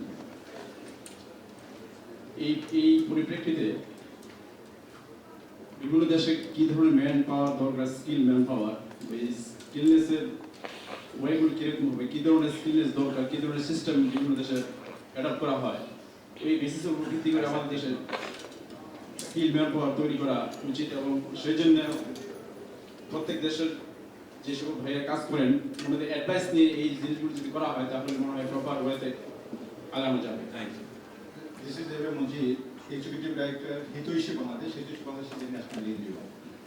মালয়েশিয়ার ইতিহাসটা আমরা কিছুদিন আগে দেখলাম যে তারা যাচ্ছে কিন্তু আমাদের ওখানে লোকাল যে এমবেসি আছে তাদের কোঅপারেট না করে যারা ম্যান পাওয়ারের ব্যবসা করছে তাদের কোঅপারেট করছে। আমার মনে এই বিষয়টা একটু দেখা দরকার। কাজে আমার রিকমেন্ডেশন হলো যে এখানে ভাইরা যে পেপার প্রেজেন্টেশন করেছে এখানে যে যারা বাইরে যেতে চাচ্ছে তাদের স্কিল হিসেবে পাঠানো যায় কি নাম্বার 1, নাম্বার 2 যারা বাইরে যাচ্ছে ল্যাঙ্গুয়েজ ব্যারিয়ার আছে তাদের কিছু ট্রেনিং এর কিছু 1 মাস বা 15 দিন যে দেশে যাচ্ছে তাদের সেই ল্যাঙ্গুয়েজের উপরে কোন ট্রেনিং দিয়ে দেওয়া যায় কিনা। নাম্বার 3 আপনারা জানেন অলরেডি অ্যাওয়ার যে যারা বাইরে থেকে আসছে তারা অনেক HIV/AIDS পজিটিভ নিয়ে কিন্তু আমাদের দেশে ফিরছে, alarming situation.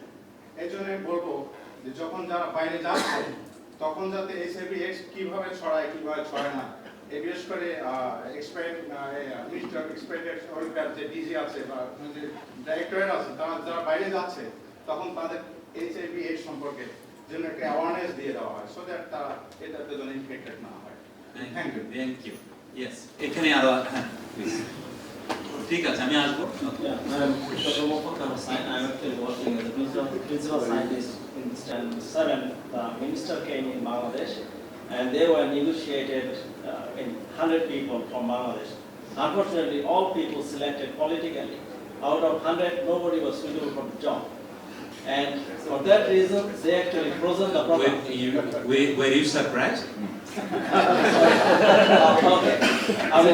I actually requested 3 organizations, and I actually have to give my personal time to write that letter to the Prime Minister. This is one aspect. Another aspect is I actually working in an environmental area, and my work actually is accepted in North America and in Canada. And I took 3 distinguished people, Dean of the Faculty from Sydney University and my organizational head. And when I came in this country, all programs were set up and to see the minister. And when I came in this country, minister was very busy. We could not visit him. And I mean, look, okay, this is a normal thing, but unfortunately what happened is, and then I submitted a project, it's a very attractive project, and the authority in Australia requested me, can you guarantee that the program will be successful? And the reason for that after 3 months, for example, they are out in 1 year. If I could give guarantee to the Australian government that I can do the paperwork, finish the paperwork, 3 months paperwork within a year, I could get the money. But I was not able to give that guarantee.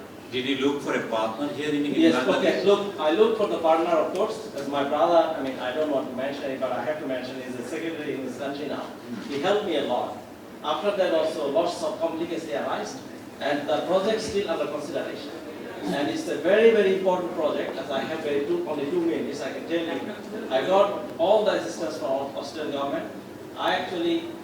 I was sent 3 times by Australian government in this country. And unfortunately, I contacted the ambassador there. I saw him 3 times, and I tried my best. And still, I was not able to give this guarantee to Australian government. The 3 months paperwork will be finished within a year. So if somebody from this room or anywhere help us, will be grateful.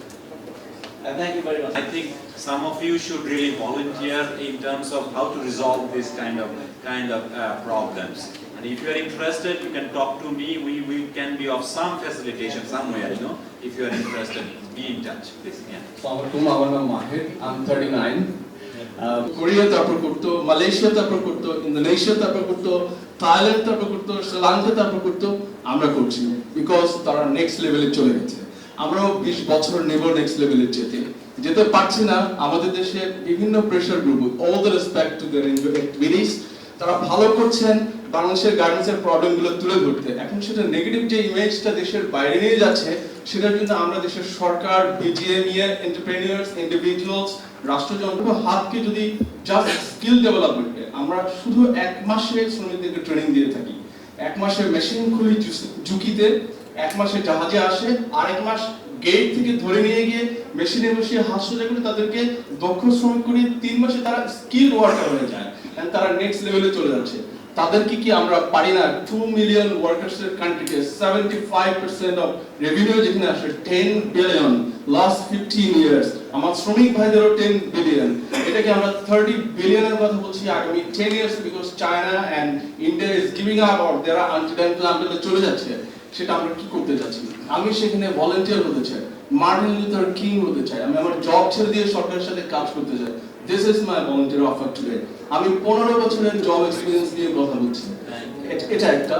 আর দ্বিতীয়টা হচ্ছে UK থেকে আমি একজন English জেন্টলম্যানকে সাহায্য করছিলাম when I was visiting there, উনি বলছিলেন ইংল্যান্ডের যারা রেস্টুরেন্ট চালায় তারা ডান, তাদের ছেলেমেয়েরা আজকে আইটি ইঞ্জিনিয়ার, ব্যাংকার, প্রফেশনাল, তারা হোটেলে বসে ভাত বিক্রি করতে চায় না। There is acute shortage of skilled worker, managers to chef to bear to doorman, যেখানে রাজা রানী কিং সবাই প্রতিদিন যেতে চায়। ম্যাকডোনাল্ডস এন্ড বার্গার আজকে হট নাই ইউরোপে, আপনারা সবাই জানবেন, আমি শুধু বাংলাদেশে থাকি, ওনারা বাংলাদেশি কারি চান, ইন্ডিয়ার কারি চান, চিকেন চান। আমরা কি আমাদের এই ম্যাট্রিক পাস বা বিএ পাস ছেলেদের যারা ম্যাকডোনাল্ডসে কাজ করছে, পেছনের দরজায় গাড়ি ঢুকছে ফুল স্টেশনে, তাদের কি আমরা কি পারি না office manager, hotel manager, chef, serviceman করে দিতে? এবং সেটার জন্য কি করতে হয়? থ্রু ইউ আমি চিফ গেস্টকে বলতে চাচ্ছিলাম, বাট স্টিল তারা আমাদের কেএস এর সৌদি ভাইদের চেয়ে অনেক বেশি আর্ন করতে পারবেন। 1 পাউন্ড আর্ন করলে 120 টাকা আর্ন করতে পারবেন এবং ঘন্টায় ঘন্টায় করতে পারবেন। এন্টারপ্রেনিউর এই হোটেলগুলো টেক আপ করার জন্য নেক্সট লাগে। আমার সার্ভিস ভলান্টারি অফার আবার ওপেন থাকলো। Also thank you very much. What are your first 5 concrete steps you propose to try and implement this model that you suggested to this audience? What are the first 5 steps we need? And lastly, who is going to implement this? Who are the people you have in mind to actually do this? Because it's good to academic kind of analyze it, but we need to know who is the leadership, who is the core group doing it. And I guess very quickly, really to sit with us and define those skill needs so that we can provide them to you. Because we have solutions in Bangladesh working very well. The real problem is we need to now link up with you, the NRB community worldwide, and to sit down and to find those skill needs so that we can meet your needs very constructively. There are plenty of NGOs that are doing very good value-added work here, so the people who really have these demands, please come to us, talk to us, I want to come to you, and I think we can come up with something very value-added. Thanks. Thank you. I represent Chittagong Skills Development Center. Thank you. আমি একটা জিনিস দেখাতে যাচ্ছি যে আমাদের ঢাকা এয়ারপোর্টে প্রবাসীদের জন্য ইমিগ্রেশন সেকশন আছে, কিন্তু কখনো ইমিগ্রেশন অফিসার বসে না। এই দেখেন আমার কাছে ছবি আছে, আমি ছবি নিয়ে আসছি এয়ারপোর্ট থেকে। I think you should make this point very clearly and loudly, আমি বলতেছিলাম যে ঢাকা এয়ারপোর্টে বলা হয়েছে, অনেকবার বলার পরে, আন্দোলন করার পরে বলা হয়েছে আমাদের জন্য একটা ইমিগ্রেশন সেকশন খোলা হয়েছে আলাদাভাবে প্রবাসীদের জন্য। এই প্রবাসীদের ইমিগ্রেশন সেকশনে কোনো ইমিগ্রেশন অফিসার বসেন না, তার প্রমাণ আপনারা দেখতে পারেন বিদেশি কাউন্টার প্রবাসীদের জন্য, কিন্তু এখানে কোনো ইমিগ্রেশন অফিসার নেই। এখানে আমরা যারা প্রবাসী আছি, আমার মতে এখন সময় আসছে আমাদের রেদার দেন কি করা যায়, লেটস টক অ্যাবাউট কি করব। This is the time because everybody is eagerly waiting. এত দূর থেকে এসে শুধু কি করা যায় এই সময় আমরা অনেক সময় পাই।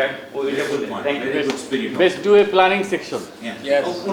This is the last intervention. Yeah. আর আমি যেহেতু আমি এক্সটেনশনের উপরে নিতে যাচ্ছি 1 মিনিট। আমি ঢাকা জেলায় থাকি, আমার একটা আইটি কনসালটেন্ট কোম্পানি, ই গভর্নেন্সের উপর একটা ছিল, that is not, but that's okay. The only point I want to make is totally non-related to my field. আমি গত 3 মাস ইউএইতে একটা প্রজেক্ট করছিলাম, গত 3 মাস ধরে।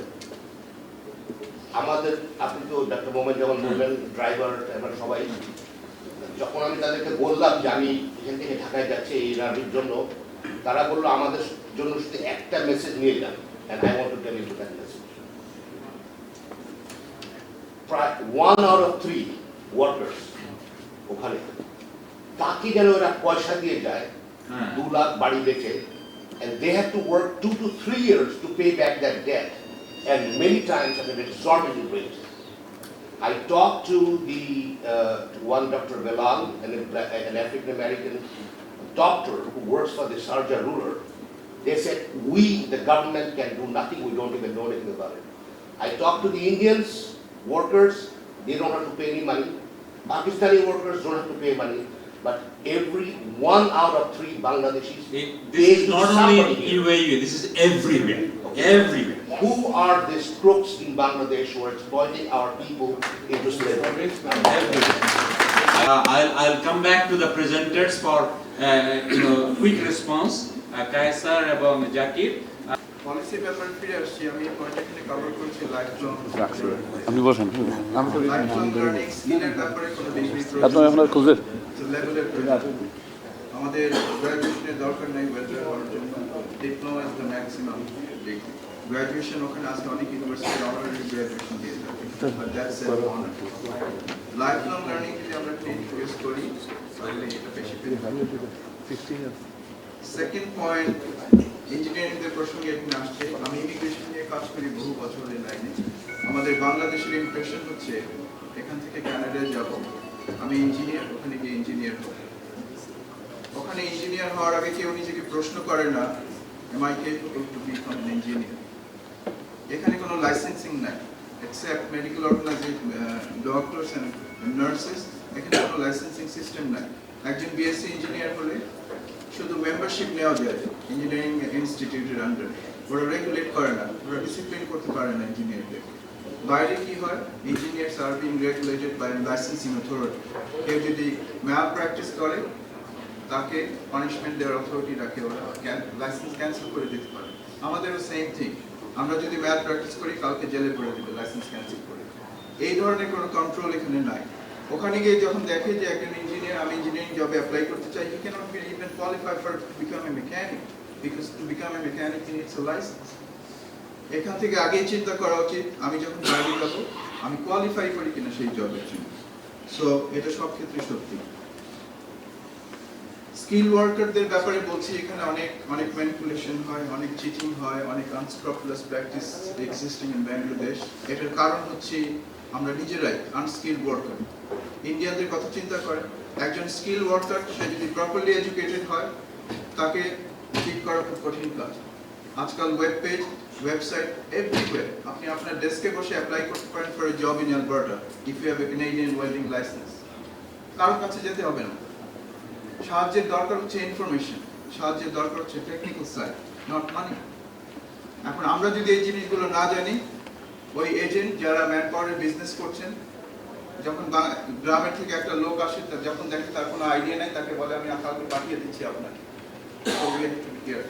যখনই প্রপার স্কিল ডেভেলপ করবে বাংলাদেশে তখন লেবার ওয়ার্কার্সরা মোর এডুকেটেড হবে about the work more educated হবে about the process then they can handle themselves আর স্টেক হোল্ডার প্রসঙ্গ আসছে এখানে আজকে আমাদের এখানে খুবই দুর্ভাগ্য আমাদের পলিসি মেকার এখানে নাই আমরা ভেবেছিলাম যে ওনাদের সাথে ব্যাপারে আলাপ করবো বাট কোনো লিমিটেশনে হয়তো আসতে পারেনি আমরা এটা অন্যভাবে নিচ্ছি না কিন্তু আমাদের সুযোগ হবে ওনাদের সাথে কথা বলার ইন দ্য নিয়ার ফিউচার আমি মনে করি স্কিল ডেভেলপমেন্টে বাংলাদেশে এন্টারপ্রেনার্সদের ভূমিকা অনেক বেশি দেন গভর্নমেন্ট সেক্টরস অর্গানাইজেশন চলবে side by side it's like a crown corporation ওনাদের অনেক লিমিটেশন আছে আমলাতান্ত্রিক একটা ডিসিশন নিতে গেলে টপে যেতে হয় আবার বটমে নামতে হয় কিন্তু একজন এন্টারপ্রেনার যখন ডিসাইড করবে কালকে আমি বেটার ওয়েল্ডিং কোর্স চালু করব not as a diploma but as A certificate মনে রাখবেন পলিটেকনিক ইনস্টিটিউট থেকে যে ডিপ্লোমা দেয় ওই ডিপ্লোমার চেয়ে আমরা যদি একটা কানাডিয়ান স্ট্যান্ডার্ডের ওয়েল্ডার বানাতে পারি মাচ ভ্যালুয়েবল ওই ডিপ্লোমার কোনো দাম নাই কানাডাতে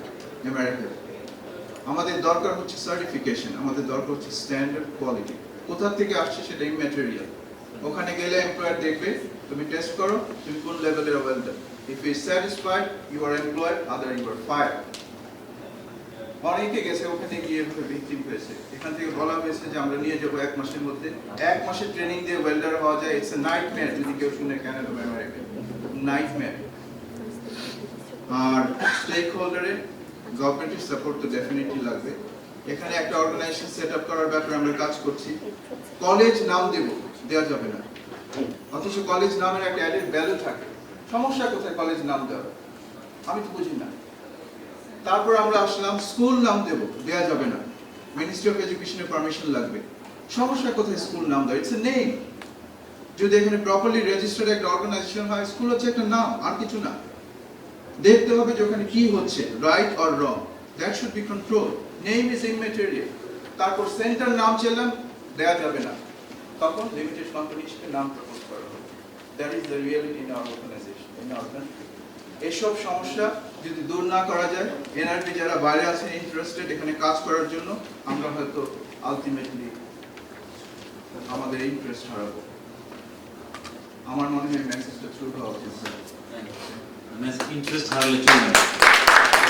This is our country, this is our mother, so we don't have to lose interest in our mother. So we'll have to keep on trying. You know, that's the only message I can give in your response. কিছু research organisation এসেছিল 2 months ago, তাদের একটাই question ছিল আমার কাছে at the end of the discussion, আপনি government থেকে কি সাপোর্ট পেয়েছেন? Just to inform you, my father was also a highest part of the government, so I know the government system of the bureaucracy very well. I was raised in it, so I gave one answer spontaneously without thinking: 100% tolerance and 0% support. That means a lot. Believe me, it's a lot.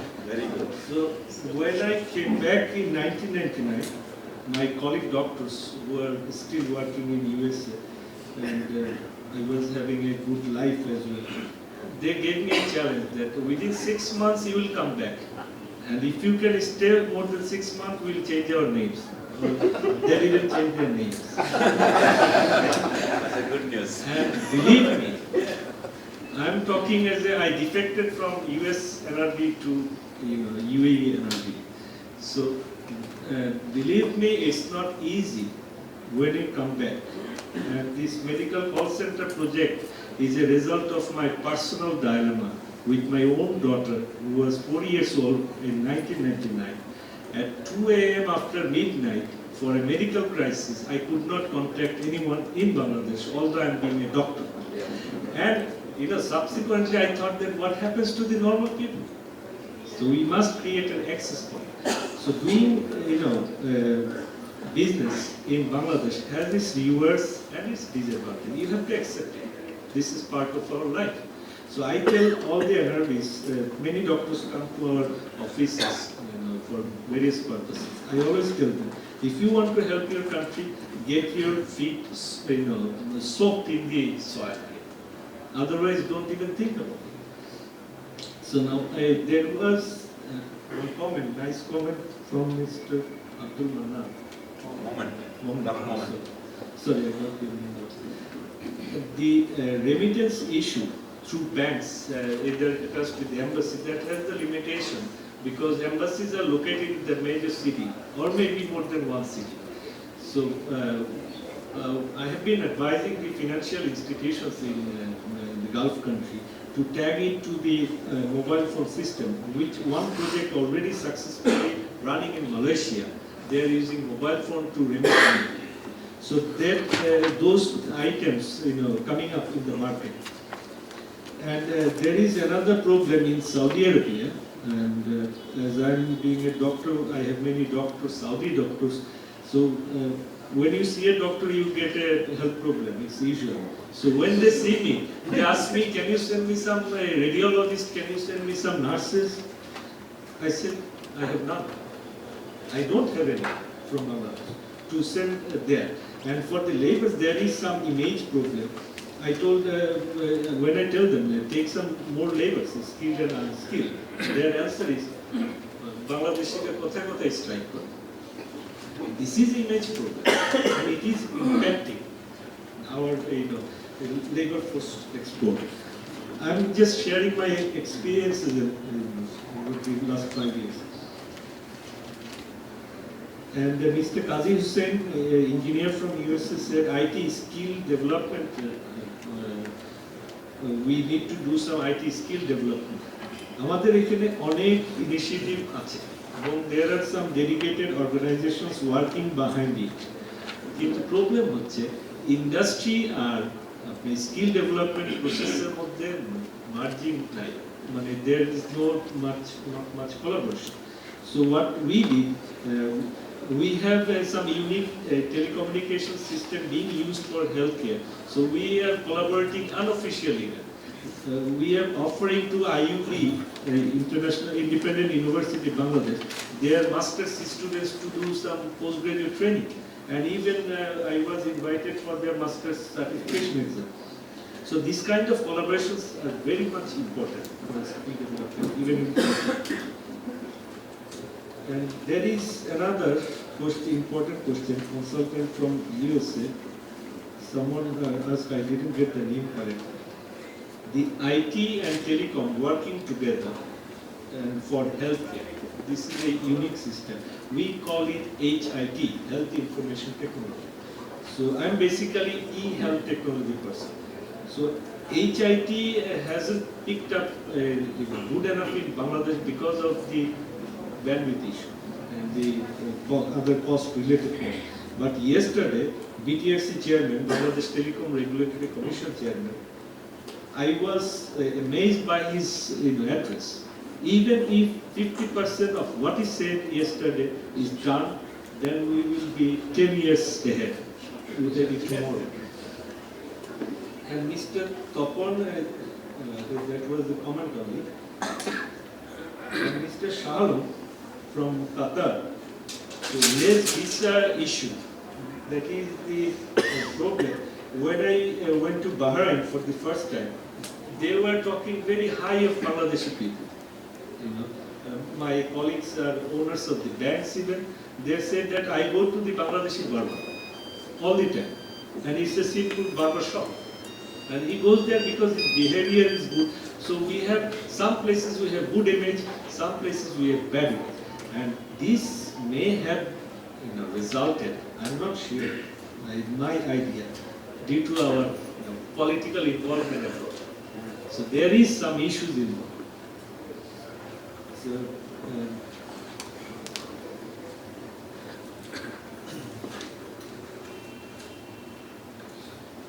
So I guess I have covered almost everything. Okay. And one side, that is another important point was made. 1 out of 3 workers.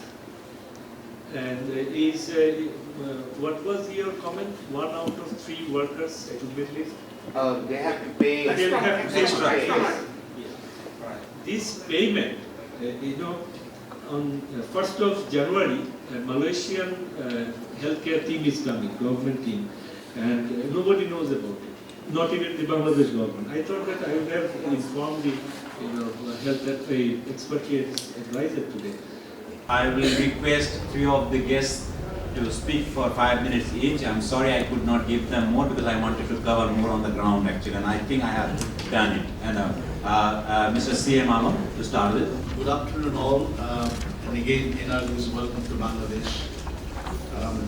My name is C.M. Alam. I'm basically a banker, you may be surprised. So everything I think of in terms of business model, because for sustainability and everything and carrying on for a long time and to bring about success, you need reward system, and reward system is in our terms the bottom line, that is the profitability and growth and everything. So when you talked about the skill development of our people, I felt that we need to really put the whole thing, as we said, business, the private sector entrepreneur has to be more. I think, frankly speaking, we cannot leave anything to the government at all in this context of Bangladesh, in the sense that the government people are too busy with, they have listened to so many people, politicians, these and that and all others. So I believe it is the business community, it is the private sector who has to drive this. Only thing you can see that perhaps you can create a pressure group, that's you people, creating a pressure group by which try to extract cooperation from the government changing certain policy matters. That is the things I would say. Otherwise, skill development, it has to be the task of the private sector, the entrepreneurs, and believe it or not, entrepreneurs are very talented people, it's business community, and they will come up with their own model of doing business. That is, for example, but they know their statistics very well actually in the numerics numbers. So what they will do, for example, in KSA, what is needed? They will develop in similar way science training centers. As a matter of fact, just for your information, there has been a growing awareness among the business community to look at it as a business. Training itself. For example, I'm aware there's quite a number of people are thinking of skill development not in a very formal way, in the sense that they will bring these people who likes to send them abroad, likes to give them some sort of a few days of orientation about various things about the people where they're going, about the culture, about how to educate and all other things, about spoken language, a bit of English, part Arabic and other things, and also in many cases perhaps like welding.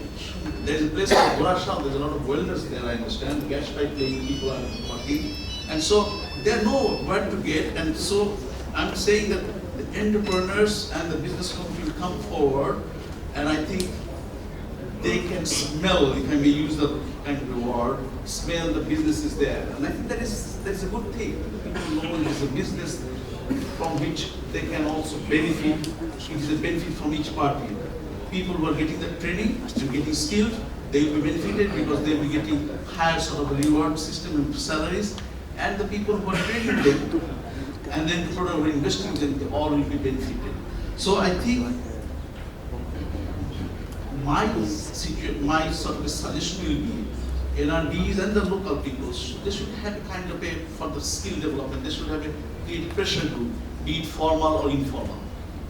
And then I would suggest that please, for example, the training institute, we've been talking about this training situation for a long time. I'm not a doctor, I'm a businessman. We help a lot of fastest medical facilities you're seeing, Apollo, United, and all that. We have participated in the funding of this and developing the development concept also. As a matter of fact, I was involved in this your American group, which was trying to create a medical college in Tola. So I was involved in a lot of things actually. So I'm quite aware of the medical profession, and the Institute of Nursing is one of the best things one can use. And another thing, education. We're trying so hard to develop a relationship with the Institute of Education in England so that skill of spoken English. I'm not talking that we have to write fantastic English so that we can really get an award. No, I think people are very much interested to know how they can speak. They can express themselves in English a little bit. And that doesn't take long. There is something so it's called direct English in the UK. So a lot of things one can try, but I think one is to be focused. And I think if you can make the business community and here aware, for example, I think we met a long time ago, I recall, and we talked about it actually. So this is an idea. And by the way, he is a returning NRB, he's a Bangladeshi. You should take a lot of sort of encouragement from him. And by the way, I myself is returning Bangladeshi. I lived 17 years in the UK. Last 20 years I'm here. And when I came here, there was not only one English medium school. And now, I'm a member of them, I had a lot of problem about my children and healthcare and all that. So there are a lot of good stories are there. Only thing that we do not know where to hear them from. So I think this NRB conference is a good start by which we are interacting with each other at least. And I think this has to be continued, and again, sustainability is the only thing I can tell. Sustainable sort of approach has to be taken. So once off, we talk here and go home and that's the end of the matter. I think we should exchange our cards. I'm going to suggest to our moderator, who is a very influential person, I would suggest that please tell them, create a directory of the participants of NRBs and the locals and everybody, so that, email is such a great thing, we can communicate with each other. So for example, I would like to meet and talk to Mr. for a moment. I don't know his card. So if the director I get, I'll choose whom I like to talk. Let's have freedom and space for each other. And I think my message is that I think we can go a long way. And NRBs and Bangladeshi, we're all Bangladeshi. I'm sure the NRB conference is putting all the names and emails in the website. I'm sure about that. the Scholars Bangladesh have already, have done about, registered about 21,000 of the, scholars around the world. So I am sure that this conference will be also putting all your names in the website and also the email, so you can look for, what we need to do. The database should be properly developed according to profession, according to the areas, and probably I'm sure we'll suggest that in our advisory board. Now I will request one of our, the great entrepreneurs, General Amjad, whom probably you know, he is a proud man, everybody, I have seen him grow as an entrepreneur from, step one. So I know how hardworking and how did he do it. His son is also here, and his son-in-law has already given you a presentation. So I thought here is a man who can inspire you, Mr. General Amjad. Yeah, Dr. Atur, we have members of a club where we praise each other. And I'm his devout student of economics. Anyway, first of all, personal welcome to the NRBs. Welcome to your country. Now, and I think your contribution is more than garments anytime. But for your remittances, Bangladesh would have suffered a serious balance of payments problem. I'm not decrying the garment industry, but what I'm saying is there is export 75%, but a large percentage of that is based on imports. So, so the remittances is important. I would relate my short talk on my experiences in the human resource area. I had the privilege of being the president of Underprivileged Children's Education Program, which is a program of from 15 to 18,000 kids, general, and who didn't see life, who did not experience life as life was. They had to work their wages and in the afternoon go to school. We have an industry which employs over 11,000 people and lakhs and lakhs, so the lives of some 3 lakh people depends on our work. I find human resource development to be the major obstacle and the major objective and the major hindrance to our economic progress. Human resource development. Unfortunately or fortunately, the Industrial Revolution took place a long time ago. And our hypothesis is we must apply the benefits of Industrial Revolution to the agriculture and agro-processing sector. This is what we have always promoted and we talk about. Unfortunately, the training of people in this sector is very, very limited. There aren't many schools, particularly people who work. You may have an agricultural graduate. There are not dairy workers. There are not people who are involved with food and production of food.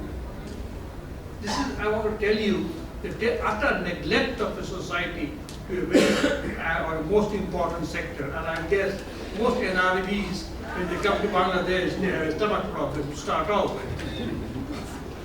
No wonder. So, our corporate mission is poverty and hunger are curses. Our aim is to generate employment and earn dignity and self-respect through profitable enterprises. Soon after my career in the army, I took a trip of the Middle East. I found, and my friend here who talked about very eloquently on it, that the lowest level of worker was a Bengali. And I went to Italy, and there I saw the lowest level of people were Bengalis, but highly enterprising. Highly enterprising, struggling with life to make a living, which they were not getting a fair deal. And isn't the second, the speaker's part was an example of entrepreneurship. I thought that was a great example, of entrepreneurship, and that is what Bengalis are in all facets, regardless of the government. The last point I want to make is, we make wish lists. All this meeting and all that is wish list. We should wish to do that. But wishes don't get resolved very easily. They take time. Right? Some people have to work to resolve the wish list. We need, in our country, implementation. Implementation of law and order, traffic, and your lovely ideas that you presented. It was a treat for me sitting there, hearing you and the presenters. It was a treat. Thank you, both of you. And I enjoyed it. I enjoyed your enthusiasm. Thank you again. My last request to you is, we can't change the government, can we? Let's change ourselves. Play our part, play our individual part to make life a little better for our compatriots. They work very hard, they are very poor. Poverty is what you will see in the villages of Bangladesh. Our company, Pran RFL Group, is trying to do just that. And we need your patronage. Thank you very much. As I told you, he is speaking from his heart, and he is the pran of all the good ideas we are working on. And I have, as I said, I have seen him grow. So how hardworking he was, and how he developed this group, and which is really becoming a multinational group actually. So many of you could really replicate his exercises. Now I'll request Mr. Chakladar Mahul Alam, who has been 50 years in Spain and probably one of our pioneer in NRB. I'm sure he has many ideas to share with you, but unfortunately I have only 5 minutes for you. Thank you.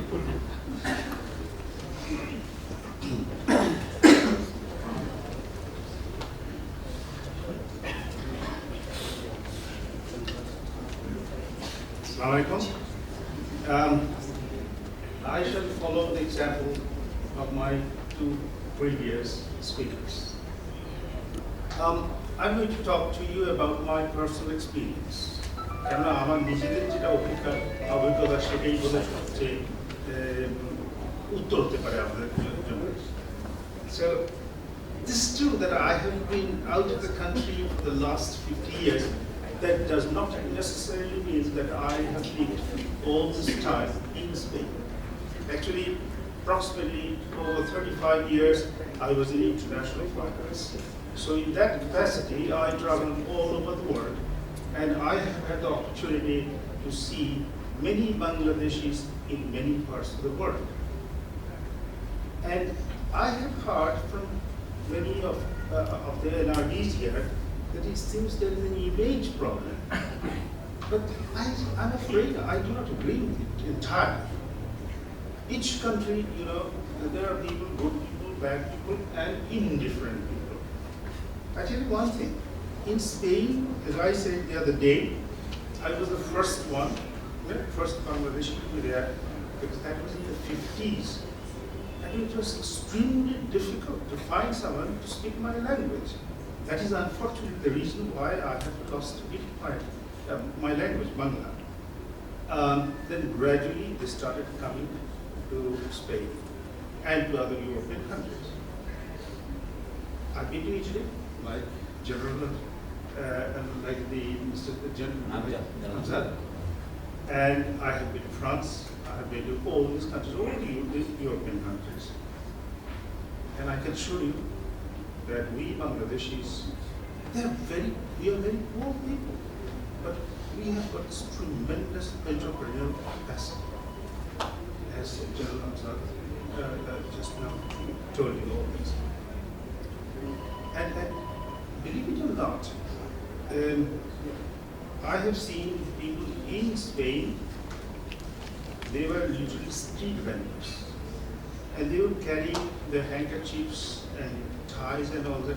And as soon as they saw those policemen coming, they would fold those things and run because they were illegal immigrants and street vending is strictly prohibited.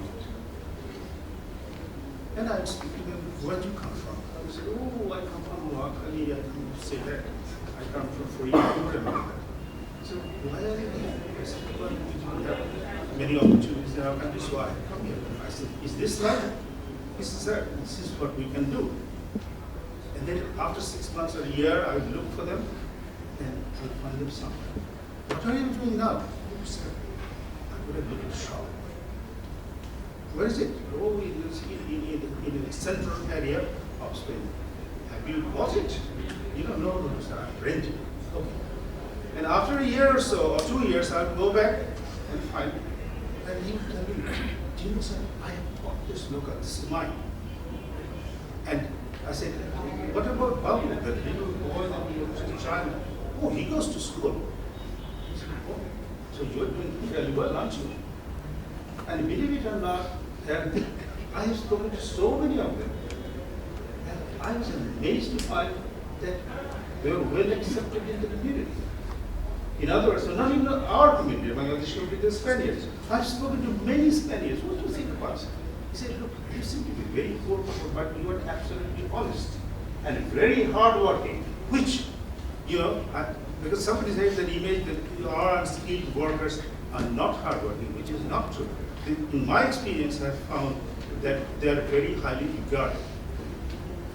And one thing is that, you see, the media in the Western world is very, very powerful. And I've read about the South American immigrants, I've read about immigrants from many other parts of the world, but I rarely see anything or read anything about the Bangladeshi immigrants that they have been taken into custody, they have been taken to prison, they have been selling drugs or things like that. So that shows that our character, that we are, although we are poor, we are very honest and hardworking people. And then let me tell you also something, that this is the Spanish example. Actually, in London, that was I think in the mid-50s, not the Bangladeshi only, the Indians and the Pakistanis started coming. And this is a real thing. This has happened to me. They had extreme difficulties in finding jobs. So I started to open small shops.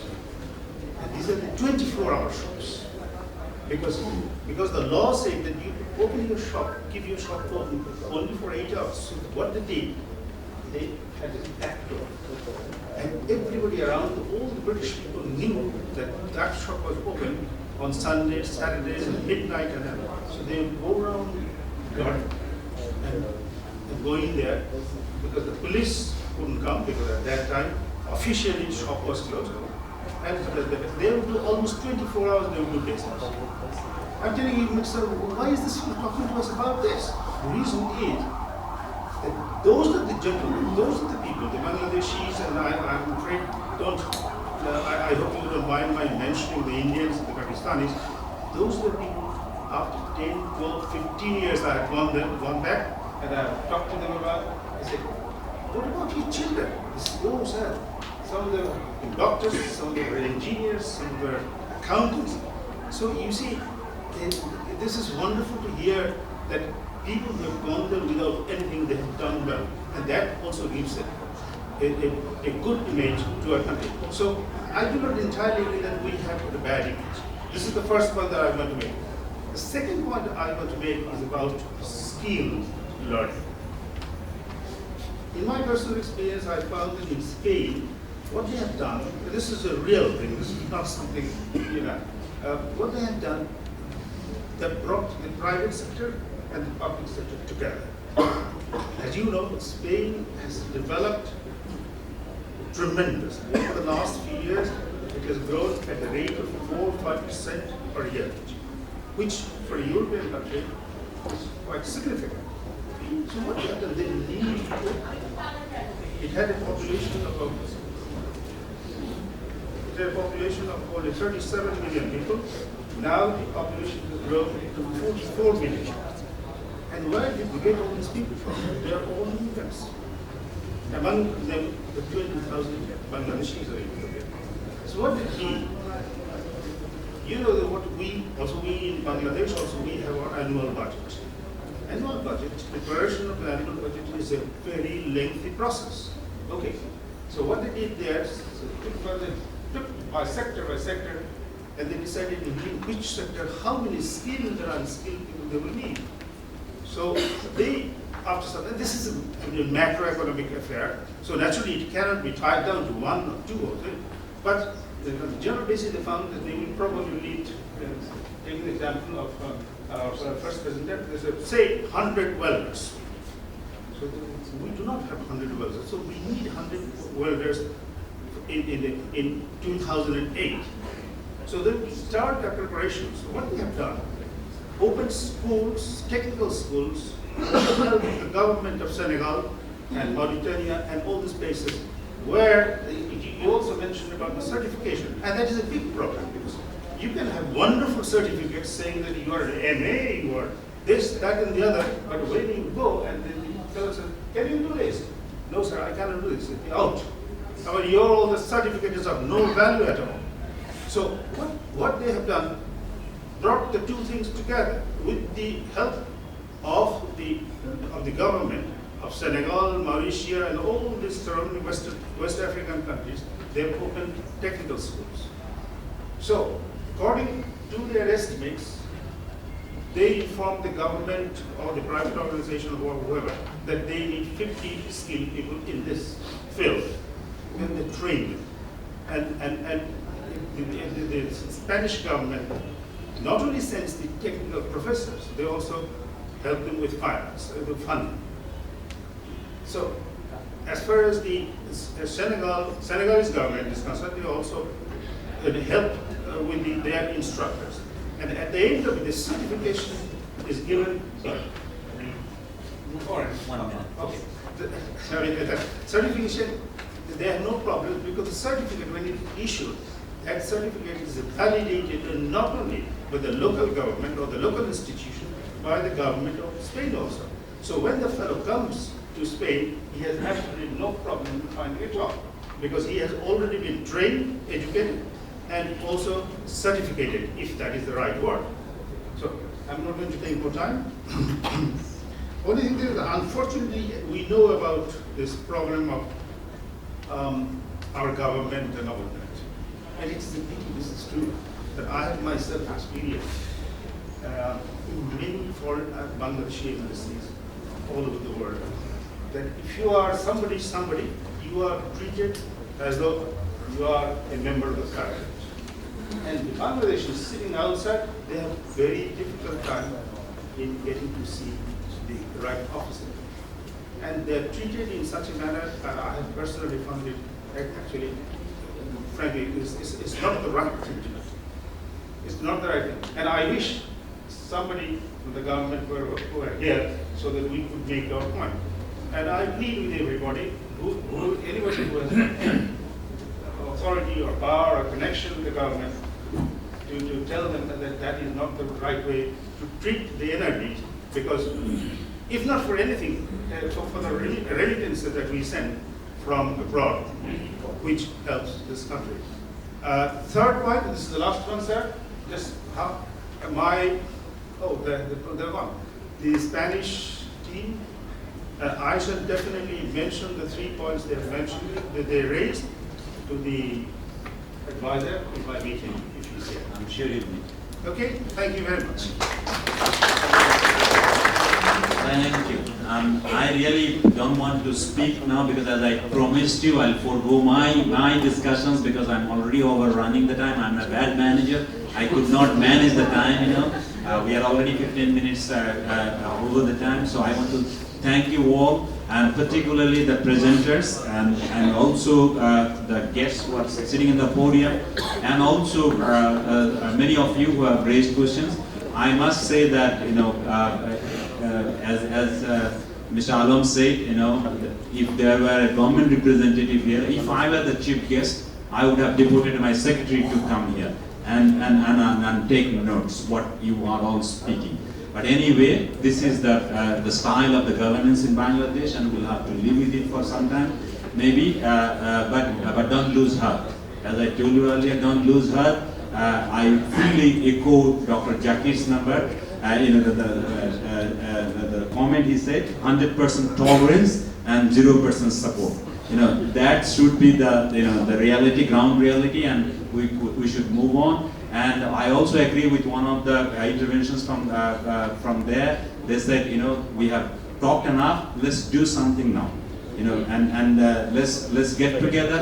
I would personally request all of you, the participants, you should have your own task force and try to prepare small network so that you can come together and develop a project and do something. That should be the approach.